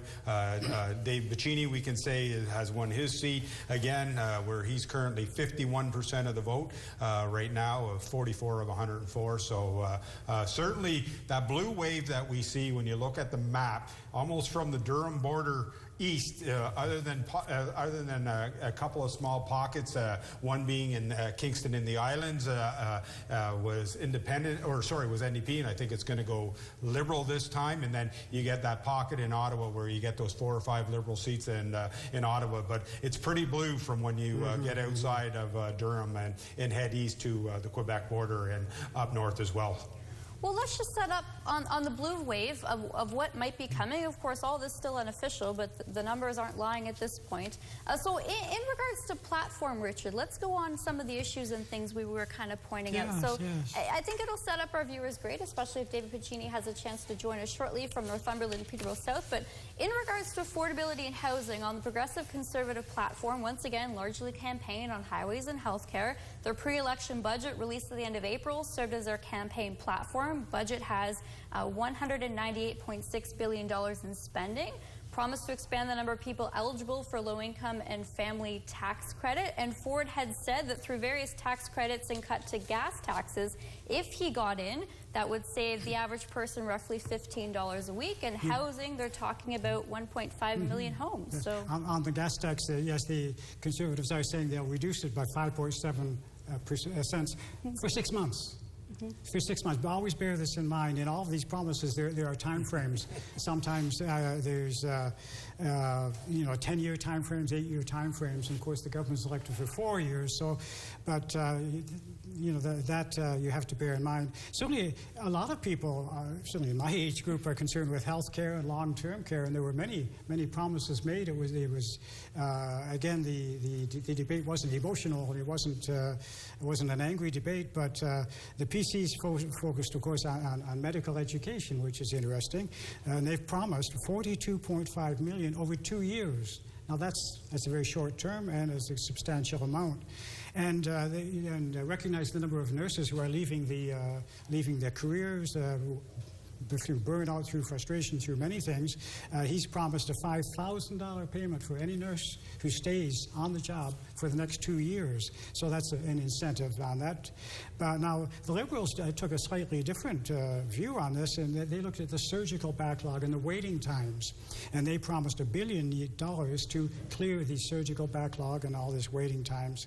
But the NDP and the Greens, they brought in something that the federal government is working on, namely pharmacare. And of course, that's important to a lot of people, certainly in the lower income groups, pharmacare and dental care. So as I say, the NDP and the Greens favor that. But all of them are promising more PSWs in the hospitals, hiring nurses by the tens of thousands, of very large numbers.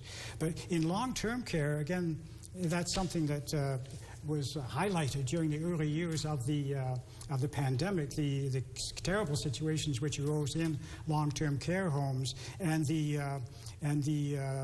certainly the Liberals, NDP, and the Greens, all three parties, said that they would end the for-profit operation of long-term care homes, bring it under the public umbrella, which would give better control and better supervision. And the other thing that most parties emphasized was the home care. providing means for people to stay in their homes, support for the caregivers, support for people staying in their homes, and as opposed to going into institutions, which is very expensive. So these were the main points. The NDP.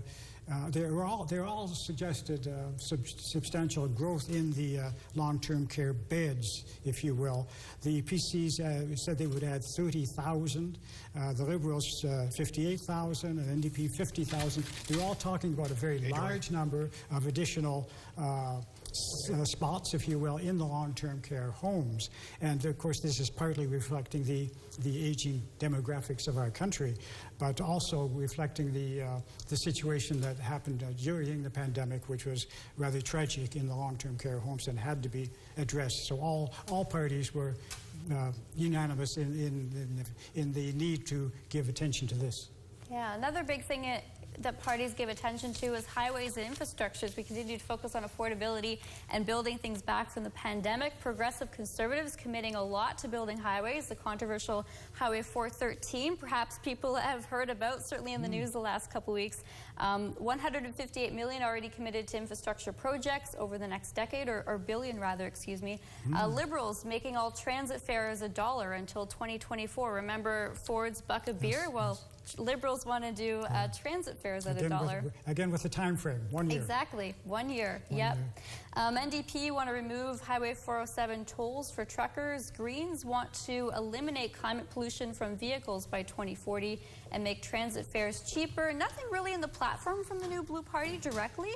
And Ontario Party had a couple things, more focused on eliminating the PST on gasoline and diesel, just eliminating the provincial carbon tax and the industrial carbon tax, and seek a challenge to the federal carbon tax. So the Ontario Party focusing on taxing and hitting Ottawa more.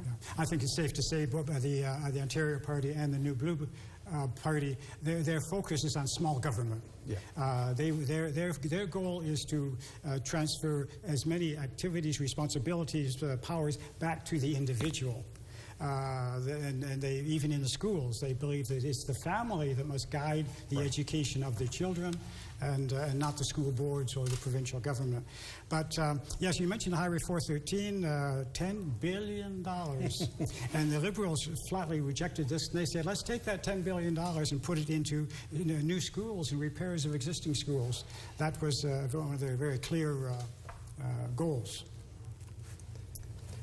Mark? Just sorry about that. Speaking with David's representative, he's about 10 minutes late, so we should have him about 10:05. I've been told and promised. I know that they're working behind the scenes to get Todd Smith on. I believe we will have him shortly. Yeah, yes, Mark. Yes. Ian is down there, so we're trying to get him locked on. But it looks like currently, as we stand, and I'm not quite sure. Yep, the numbers are pretty close. That the PC party is at 80 seats. The NDP 29. The Liberals are at 9, Greens 1, and the Independent 1 with 120 of the 124 seats reporting. Surprising number to me is the Liberal number currently, 9 seats. I think they were hoping for a lot better rebound this time around. I think they knew they were going to take the hit last election after a number of years, but when you look at that, and I guess the decisions within that Liberal Party is, where did we go wrong in this election? By the looks of it, they may only pick up 2 more seats than what they had last time, and where do they go from here? As we stated, Stephen Del Duca has lost his seat, so certainly some soul searching for that party as well to figure out where they are going to go in the future now, and what the Liberal Party really means, because you look at provincially and you look at federally, everybody knows at federal level you win the elections in Ontario and Quebec, and that's where the Trudeau machine has put their emphasis in, it is winning in those two and getting most of your seats there, because you get outside of Ontario heading west, he doesn't have many seats at all. He gets his seats here. So, what's the difference in, that those voters that voted Liberal federally aren't supporting them provincially? Well, mind you, that's often the case. If you have a Liberal government in Ottawa, you'll have a different one. But it's only 4 years ago that the Liberals lost 55 seats They dropped, what do I got here? They dropped, they lost 48 seats. They went from 55 down to 7. And that's only 4 years ago. And of course, that shows the feelings of the voters. They were very, very upset with the situation. And 4 years isn't long enough to, shall we say, erase those feelings. They'll have to wait another 4 years and give it another try. Richard, what other election trivia fun facts you have? Because you're full of some great resources, and especially it would be valuable out there for newer voters and young voters who are trying to make sense of the number of seats you need to win majority and everything like that. So, well, we could have a couple little election trivia questions here, just for a little bit of lightness in this very heavy evening. Yep. Okay. Well, Ontario, as we know, as Canada is 155 years old. How many premiers have we had in 155 years? Now, the people watching at home, I see, we have that. Is it 12, 17, 19, 24, or 26? How many premiers has Ontario had? Well, the answer, of course, is 26. 26 premiers in 155 years. And here's a very interesting one. What is the longest period of time that one party held power? And that's rather amazing.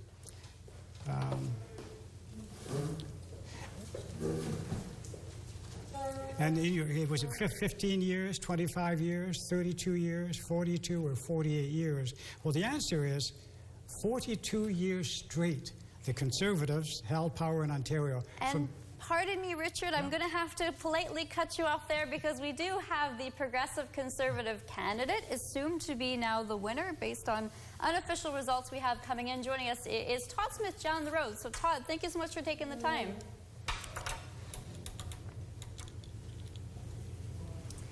All right, we'll wait to see when we get Todd on. But, Colin, great to have you back with us. Your reaction to Todd winning the seat? Not a surprise. It's not a surprise at all. Well, actually, what's surprising for me is how poorly the Liberals are doing on, you're talking about election trivia. I think, you have to have 12 seats to be party status. So will they get party status or not? Again, I'm just seeing Del Duca as being an anchor around the Liberal. I hate to say it, but he just doesn't seem to have it. And Emily Lenevue would have had to fight that. Yeah, and I believe we have Todd Smith joining us now. So, Todd, good evening. Thank you so much for taking the time.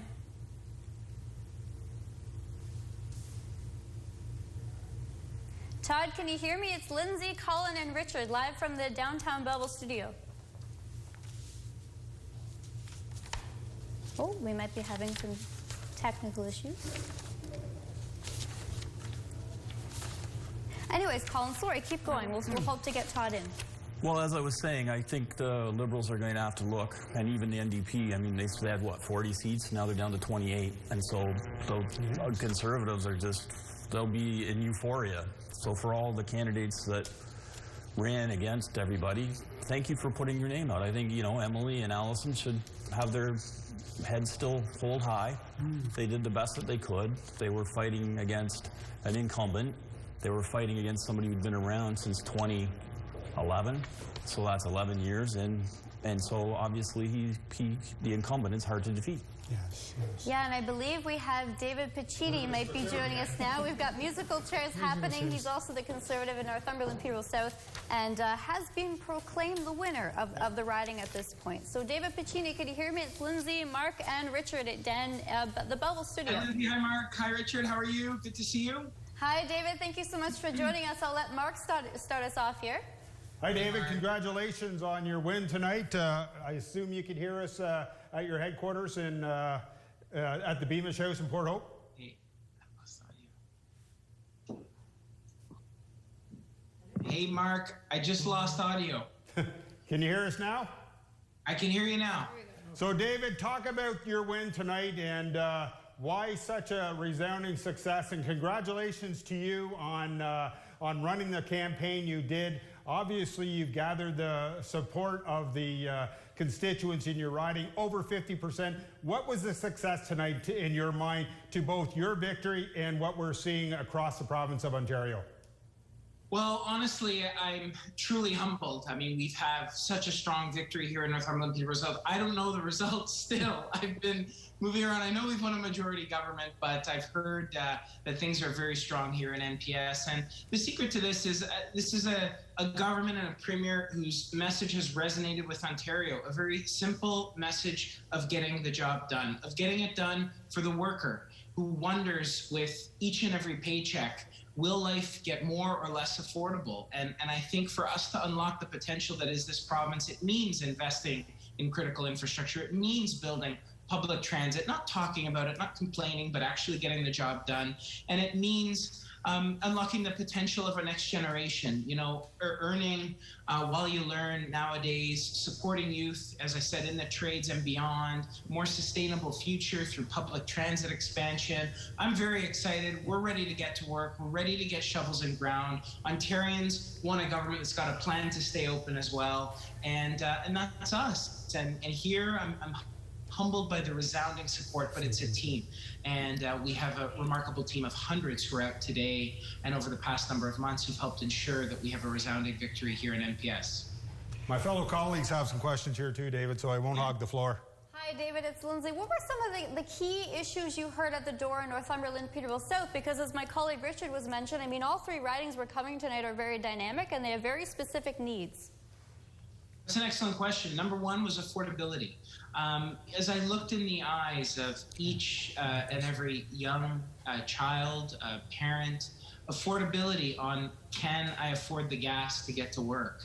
Affordability on, you know, am I saving for, as I look into the eyes of my son or daughter, for a future, for university, college, or a future home, and affordability is top of mind for everyone. And I think, you know, our message of putting more money back in your pockets through reducing the gas tax, through waiving tolls, through building critical infrastructure that means more time at home and less time in gridlock, that resonated with Ontarians. It resonated with people here. And that affordability also means bigger and better paychecks. And that means supporting the conditions to get there. So we're not going to do it by taxing Ontarians to death or by driving out manufacturing jobs, but working together. We're electrifying the arc furnace at Algoma and Dofasco, more jobs, a more sustainable future, building electric vehicles here in our community. General Motors added a third shift. This is exciting, and I think people see a light at the end of a very difficult tunnel that has been the last 2 years, a government that wants to stay open, keep our economy going, making investments into healthcare, supporting them in earning bigger paychecks with the dignity of a job. And I think that the answer to that isn't always bigger government. It's sometimes getting out of the way. It's sometimes listening. And that's what we've done. And that's what I've tried to do here in Northumberland, Peterborough South. So, David, now that you've secured your seat, we know that for the past bit you've been the Minister of Environment. I'm going to put you on the hot spot as I do the odd time when we do our weekly show of Queen's Park Report. Would you be happy going back to the Minister of Environment, Parks and Recreation, or do you have your sight set for something maybe a little higher as a portfolio? Well, I'm very passionate about the environment, about building a more sustainable future for our next generation. So I'd be thrilled to maintain my role as Environment Minister. But ultimately, I will do whatever the Premier asks of me. And, I serve at the pleasure of the residents of Northumberland, Peterborough South. And in terms of a portfolio, ultimately, whatever the Premier asks. So I'm just honored to represent this community. My number one priority has and always will be the people I serve here. I looked into their eyes at the doors, out into the crowd today, sometimes into the cars as we drove by and made eye contact on the road the last couple weeks, the honks, the constructive criticism, the suggestions. So the best job here is representing these people, and ultimately, if given the cabinet portfolio, I'd be honored to serve. Now, David, just going back to the youth vote and keeping it affordable for the younger generation, I mean, you and I aren't too far in age, and speaking to a youth perspective, you've certainly been great on Twitter, social media in your last role, making sure that people are aware that, yes, you're eligible to vote, it's easy, you can do it, and make your voice heard. But with all due respect, though, the last 4 or 6 years, especially with the pandemic, we've had a flock of people coming in from the GTA, moving to Northumberland, Peterborough South, Bay of Quinte, Hastings, Lennox, and Addington, pushing the housing up, pushing everything else up. I mean, A nice home in downtown Cobourg now is well over $1 million. So how does making affordable for young people work under your platform right now? How do you see it going, especially in Northumberland, Peterborough South, when you've got a squeeze happening? Well, that's a good question, but I think through the work we've done on increasing housing supply, our commitment to 1.5 million more homes, I think we have to confront the elephant in the room. NIMBYism, not in my backyard, has turned into bananas. Build absolutely nothing anywhere near anyone. And we saw that in this campaign when people said, looked like we had two heads when we said we need to expand highways, we need to build highways and roads. And it's because, fundamentally we're out of touch with everyday Ontarians that want the critical infrastructure they need. So through expanding critical infrastructure, through actually planning for the future, and the analogy I'm drawing there for our next generation, it means understanding where they're going.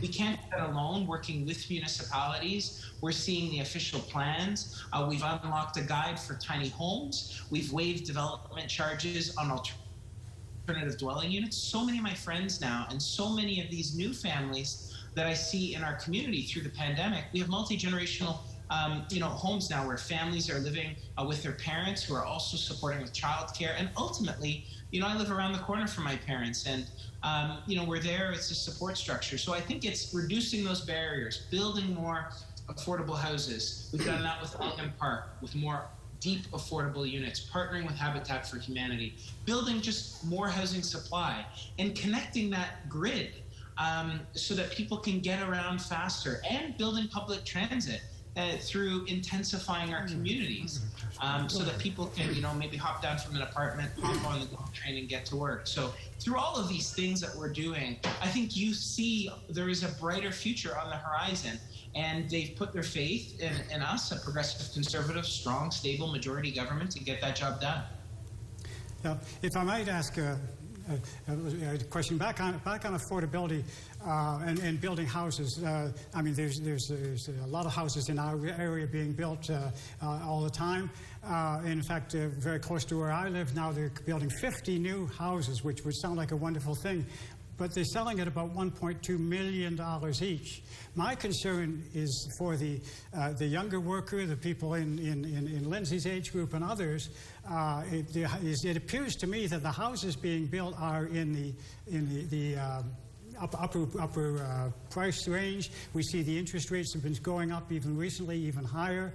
So building houses is fine. You could build thousands of houses, but if they're going to be in the $1 million range or $700,000 range, how do you make that affordable? How do people on a smaller or even a medium income, how do they get into those houses? And even on the rental side, the rents in this area have gone up almost 50% in the last couple of years.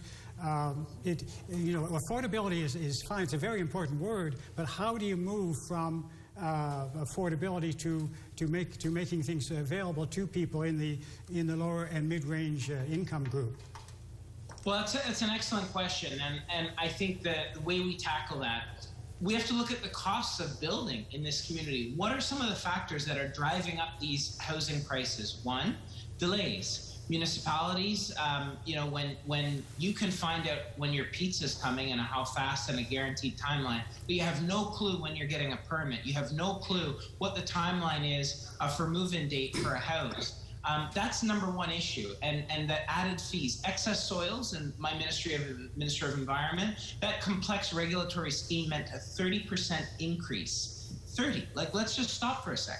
30% increase in the cost of doing business. It's things like that that don't make sense and that are driving up the cost of housing. Second is labor, access to labor.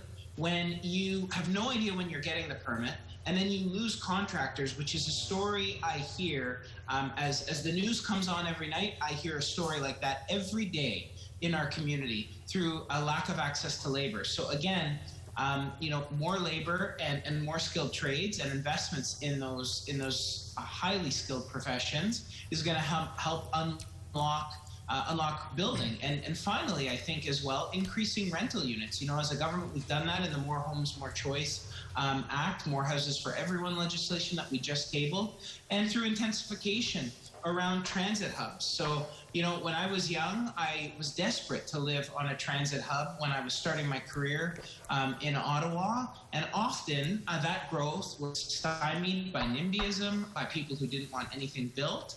And I think Premier Ford's tackling that head on. So I take your point, and I'm not standing here suggesting to you that tomorrow suddenly things are going to be better overnight. But I think through building critical infrastructure, through working with municipalities on the planning process to reduce some delays that are jacking up prices, through reducing the regulatory burden that disproportionately made us less competitive than other jurisdictions, cumulatively, that's going to drive down costs. And finally, unlocking the talent to actually get it done and built. So, you know, I think we've got a good plan to get this job done for Ontario. For as long as I've been around in the Bay Quinte region, many of my friends kept saying, oh, we got to drive to Oshawa, then we got to get the GO train, then we got to go to Toronto for a concert. It's a bit of a drag heading back to Oshawa than driving to Belleville. One of the brighter spots we saw heading into this campaign was your commitment to finally have that GO train connection move a little bit further east. Yes. Thoughts on that, especially now that it looks like you will be in?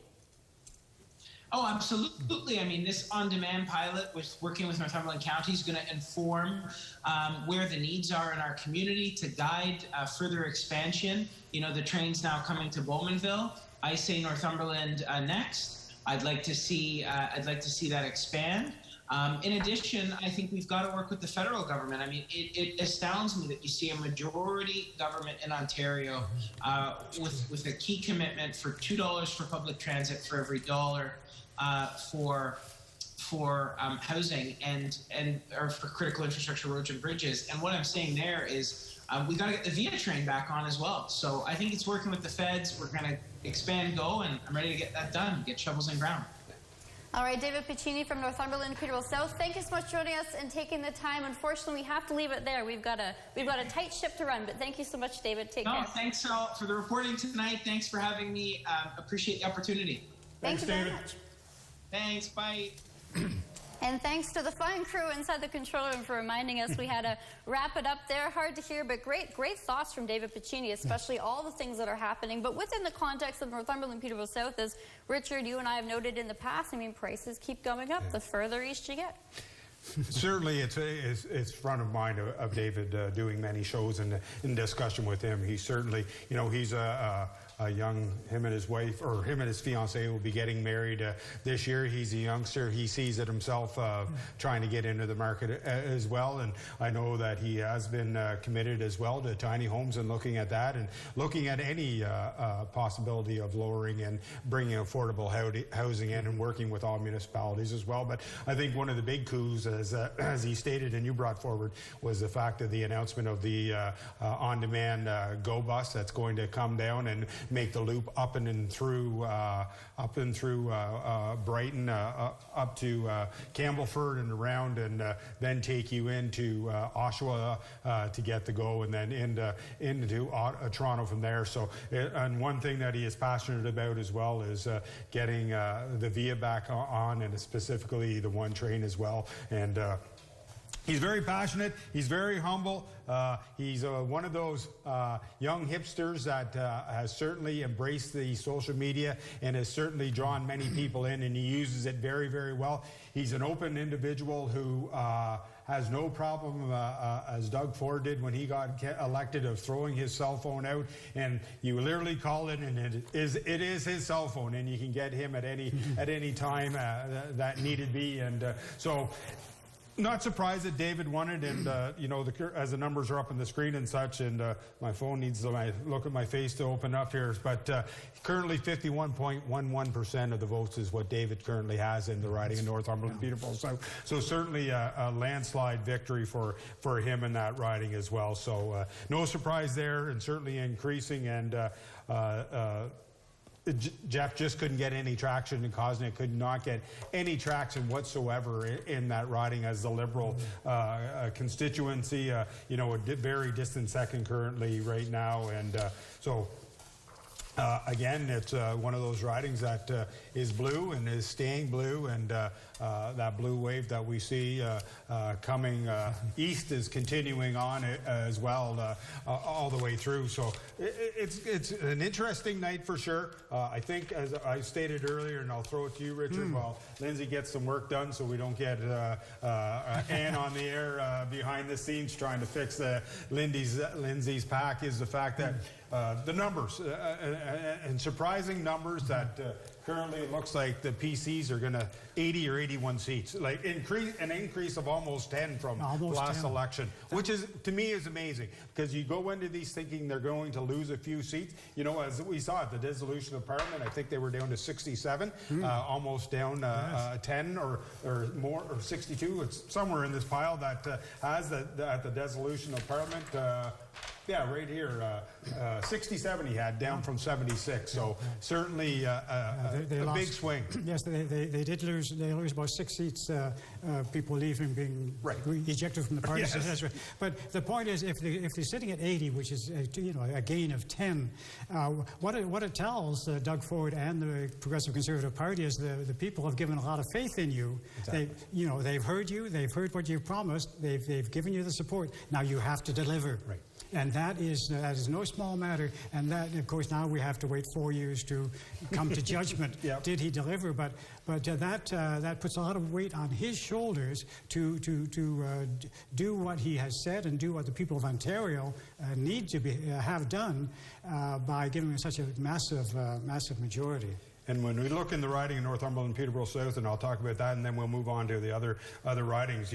When we hear the talk of, well, we elected an MP, or we elected an MP at 34%. So really, 70, whatever the other 6%, people didn't want that individual. So, really he didn't, it's a true majority for Mr. Piccini tonight, sitting at 51.11%. It's a true majority for him to win that seat, that he has the majority of the support of the constituents in that riding.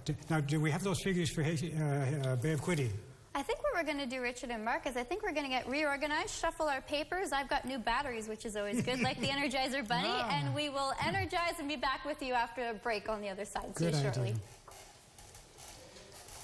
Yeah, Todd Smith's 49%. 49.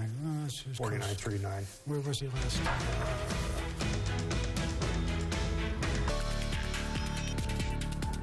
We are YourTV. Connect with us. YourTV, truly local.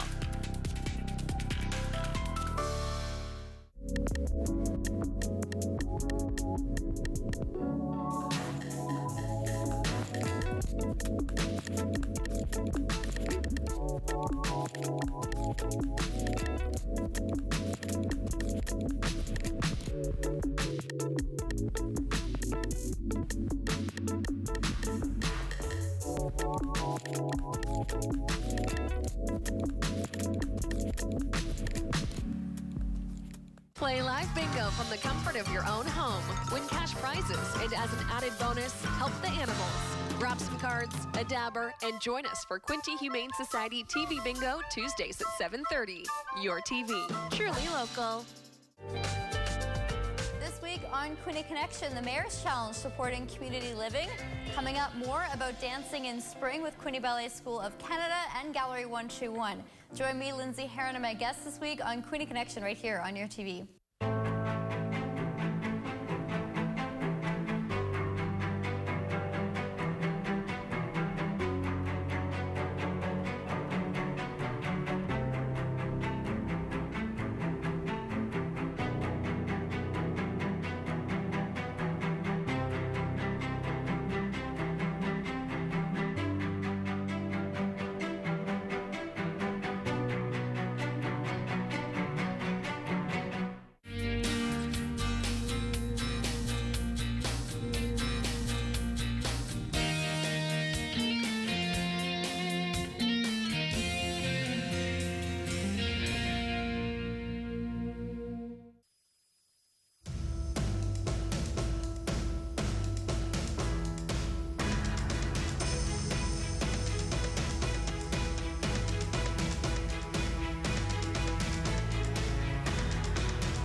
inside our downtown Belleville studio. I'm Lindsay Heron. Joining us back again, Richard Hughes at the helm, and Colin Mackay as well with the Belleville Intelligence, or co-host of one of our political shows here on YourTV Quinte. Colin, Richard, great to have you back on, as we do have Todd Smith on the line, the progressive conservative candidate in the Bay of Quinte riding, still in a healthy lead. So Todd, thank you so much for joining us. Really appreciate it. Oh, and we may have technical issues again. Colin, we'll bring you back in, though. What are your reactions as the numbers come in from the Bay of Quinte riding, as we'll get those up as well? Well, it's the Bay of Quinte. Obviously, Todd Smith's going to win by a fair amount. He's probably going to get over 50% of the vote. Yeah, if you add them up, there's 13,000 to 18,000, so he's got over 50% of the vote. It's not a surprise to me. Hey, there we go. Bingo, bingo. Kelly coming in second place. And Colin, I'll have to cut you off there because I do believe we now have Todd Smith. Todd, it's Lindsay. How are you? Houston, we have a connection. Hello, Todd. Thanks for joining us. Appreciate it. Todd, a Loyalist College radio grad. We go back a long ways at the college capacity. So, Todd, thank you so much for joining us. It is Richard Hughes and Colin Mackay here with us in the studio. Richard, I'll start you off first with the first question for Todd. Well, of course, the first question always has to be, how do you feel now? It's been a long campaign, a lot of energy, a lot of time, and you've certainly topped the polls by a considerable amount. What do you feel towards your voters, towards the people of the Bay of Quinte? Well, humbled, as always, as I was in the previous 4 election results, or previous 3, I should say. Very, very honored, humbled to again represent the Bay of Quinte. You know, this is a really important position. To be the member of provincial parliament, something that I don't take for granted. And, you know, I certainly didn't take this election campaign for granted either. There was a lot of people that were saying, you know, Smitty, you can mail this one in. You don't have to fight too hard for this one. But I got to give full credit to my campaign manager, Ashley Harnden. This was her first campaign that she's managed. We had our wise Yoda, Frank Henry, who managed my 3 previous campaigns, kind of as behind the scenes as my campaign chair, you know, making sure that we were doing everything we were supposed to be doing. And we had a team of volunteers that went out and just bombarded different parts of the Bay of Quinte region, knocking on doors every day and putting up those blue signs that you've seen all over the place. And we had people making phone calls, and it was a real team effort. So, you know, I just want to thank the people of Bay of Quinte for returning me, and I'll continue to work hard on their behalf at Queen's Park. Colin? Hi, Todd, this is Colin Mackay. Congratulations on winning, Todd. Thanks, Colin. And I guess my question to you is, why do you think you won? It's a fairly simple question, but it's probably got a complex answer. Well, obviously, I'm the best-looking candidate, Colin. Careful. You know, I think, you know, obviously, I have the advantage of being the incumbent for 11 years now for a large part of the riding. But particularly over the last 4, I believe that we've been able to get results on a lot of key infrastructure projects in the Bay of Quinte, things that I promised, either keeping Prince Edward County turbine free, which was a province that I made going into the last election, and to be able to see that through to completion. It's not been the easiest thing in the world. There has been some divisiveness around that, but I think importantly, other key projects like the Prince Edward County Memorial Hospital. I'm really excited about the fact that I will be the guy that gets to turn the sod on that for the province in 2024. And it's something that I've been working really hard on with members of the community for the last 11 years. When that pooch group, the patrons of our county hospital, came to Queen's Park and protested and had a massive petition that I was able to present on their part. And now we're at the stage where the building is about to be constructed. They're just picking the builder right now, and it's going to be a state-of-the-art hospital for the county, but so many other things. New schools, 3 new schools in the pipeline, 4 new long-term care facilities in the development pipeline, which are badly needed in the area. You know, the list is long when it comes to a wait list for long-term care beds, and just the commitment that we've made to ensure that the health human resources are on the way. You know, training doctors at Queen's now and all of the medical schools, increased spaces, and then the nurses and personal support workers that are so important that are going to be trained at Loyalist College and other schools across Ontario. So we're trying to fix a lot of problems that were kind of left lingering for a long time. So Todd, I do have another question for you quickly. As Minister of Energy, are you going to be looking at changing energy for Ontario? Are you going to put a focus on electrical vehicles? Are you going to go in that direction? And are you hoping to remain in cabinet? Yeah, well, that's not up to me. That's up to the Premier. But I would love to stay at Energy. Absolutely want to stay as a member of cabinet. I think, I've been described as the Swiss Army knife of our cabinet, a guy who can go into any portfolio and get results and manage any portfolio. So I think I've earned the trust of the Premier for sure. I don't expect to be back, but I certainly hope to be back. That's ultimately his decision. And he's going to have probably 80 different caucus members to choose from for his cabinet. So, I think the fact that I have filled so many roles and been honored to do so over the last 4 years and I think overall done a pretty good job at managing it.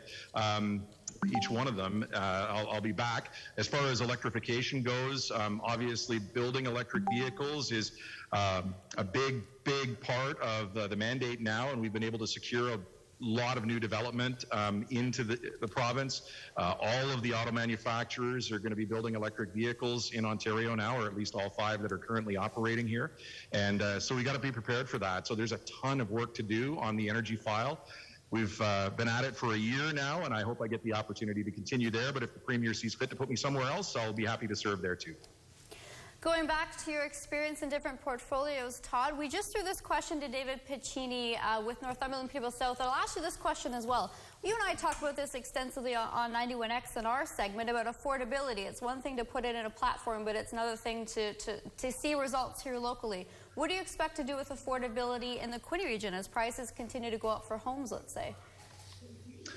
Yeah, so obviously this is huge, and it's something that we've been keyed on since we formed government back in 2018 is to try and bring costs down. We don't want to raise taxes. We believe that the people of Ontario are paying enough in taxes now, and we don't need to raise taxes.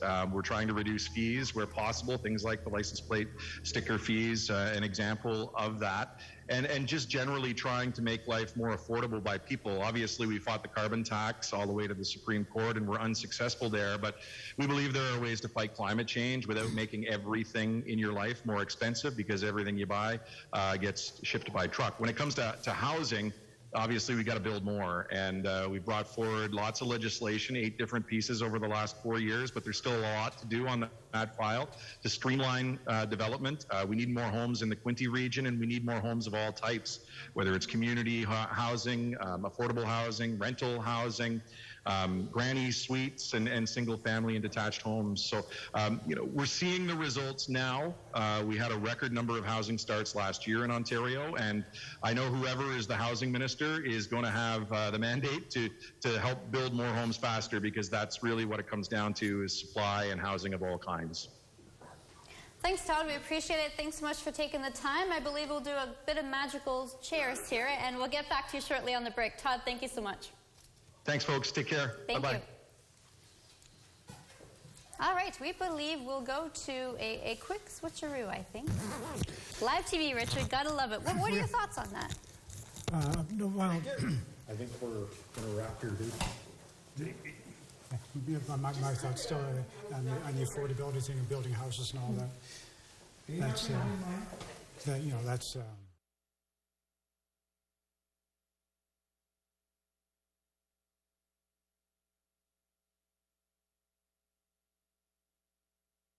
Continue to go through. Mark, I'll get you started on the board here if you want to read that for us. Sure. The Bay of Quinte, as we just had Todd Smith on, the incumbent will retain his seat, 20,867 votes. Currently, the NDP finishing second. Currently in second place at 8,796. The Liberals have 7,725. The Greens, 2,630. And the New Blue Party, 1,102. Did Noah Wales get any votes? He was the Ontario Party candidate for the Bay of Quinte riding. I don't see much, but he was a quick. You continue on, and I can pull up some results here, and we could go from there. But yeah, if we bring up the next one, we just see it now, Mark. So it is 1,041 votes for Noah Wales. He's originally from Alberta and just started in politics, very young as well, like Emily. All right, we'll go to the next one. Thanks to the control room for keeping us up to date and under control here. No surprise, though, with certainly with Todd Smith with that number. And Richard, I'll get you to do the next number with Hastings. Well, Hastings, Lennox, and Addington, well, as I say, one of the more interesting ridings for many reasons. Not surprisingly, the Conservative Rick Breesy at over 16,000 votes, which is more than the next two candidates. Eric DePoe for the NDP he is second, but very closely behind Liberal Ted Darby, just a couple hundred votes. So, and this is nothing new. I think this was the same in previous elections. The NDP and the Liberals have been very, very close. Derek Sloan with 2,381 votes. That's you know, considering his record and his history, that's quite a substantial number. And the Green Party at 1,545, Christina Wilson. But there's no doubt with the Progressive Conservatives across the province sitting over 80, which a gain of 10, and the other parties some miles behind. There's no other way to put it. They're miles behind. It's not surprising that in Bay of Quinte, in Hastings, Lennox and Addington, and as we'll see in Northumberland, the Conservatives. This is a Conservative. This is the blue area of Ontario, and it's reflected in the vote tonight. And Mark with Northumberland? David Bacchini, 22,007 votes currently, 10,000 or almost 11,000 and change ahead of Jeff Kosnick at 10,780. Kim MacArthur-Jackson from the NDP, who ran federally, as we stated earlier, at 5,518. Lisa Francis, brand new to politics, and I believe I was her first interview when I did the one-on-one interviews with her. Ran with the Greens with 2,450. Vanessa Head with the Ontario Party had 1,336. She's out of the Norwood area, and Jacob Chalub for the New Blue, lives in Campbellford, had 979. And there you have it. We are blue across the board once again. This has been fun. Mark Rockburn, thanks so much for joining us, our Northumberland Peterborough South expert, producer with Northumberland TV. Richard Hughes, my go-to sidekick. We've been together for a number of elections now. We have indeed. Richard Hughes, the president of Hastings County Historical Society, has all sorts of great programming, historical-based programming on YourTV Quinte around the roads in Hastings County. Indeed. And I'm Lindsay Herron, and that is a wrap-up on this provincial election coverage. And once again, thank you to Colin Mackay, who joined us from the Belleville Intelligencer, David Pacini, Mark, great setting that one up, and Todd Smith as well. Thanks to Ian Acton, the producer here at YourTV Quinte, for doing that too. And Adam Yon. And Adam Yon, thank you. Yeah, Adam Yon from that strategy group. Sumo Strategy. This has been a fun night. It has been. Yep, and thank you very much for keeping it all on track. It's hard to understand. For the viewers, you have, Lindsay's performing several functions here, and very, very talented, and that keeps us all honest. And we get all our papers together, Richard, and we spend hours upon hours trying to do research and get information and notes, and we use maybe about 1% of what we have in front of us. And it's certainly different provincially than federally when the numbers do come very quickly. Related a story to you two earlier when I was talking to the Bacchini camp, and they figured they'd have the results by 9:30, and they were pretty near bang on. It was about 9:35, I think, when he was declared the winner. But it's been great fun as always, and the local level, we get the local news and information out of what's happening locally to the residents in the YourTV market, so it's always great to sit in with you two experts as well. Yeah, and thanks to everyone at home for joining us, and we'll get, I guess, our notes ready for the municipal election. On behalf of all of us here at YourTV Quinte and the staff behind the scenes, JP Lemieux, Alex, Kayla, Ian, it's been fantastic working with you once again. We are wishing you a good evening from the YourTV Belleville studio. Yeah.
YourTV.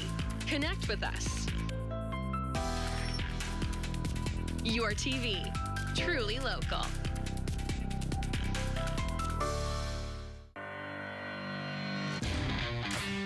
I started playing softball when I was 5 years old. I loved it because it was all about having fun with my friends. And it still is.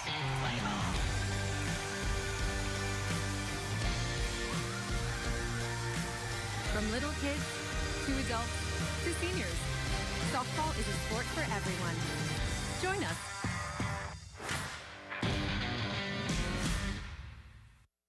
Trenton, Ontario, a thriving industrial town on the Bay of Quinte, blessed with a nearly perfect location on major waterways. 100 years ago, although Trenton was thousands of miles away from the Western Front of World War I, its qualities as a manufacturing hub would soon bring the realities of the war home in one terrifying night of destruction.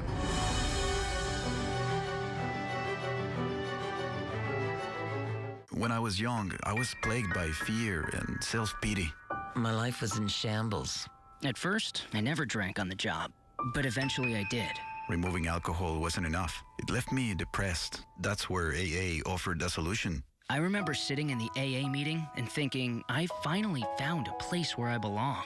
AA not only keeps me sober, it helps me live a much better life. If you have a problem with alcohol, contact AA. It works for me. And for me. And for me.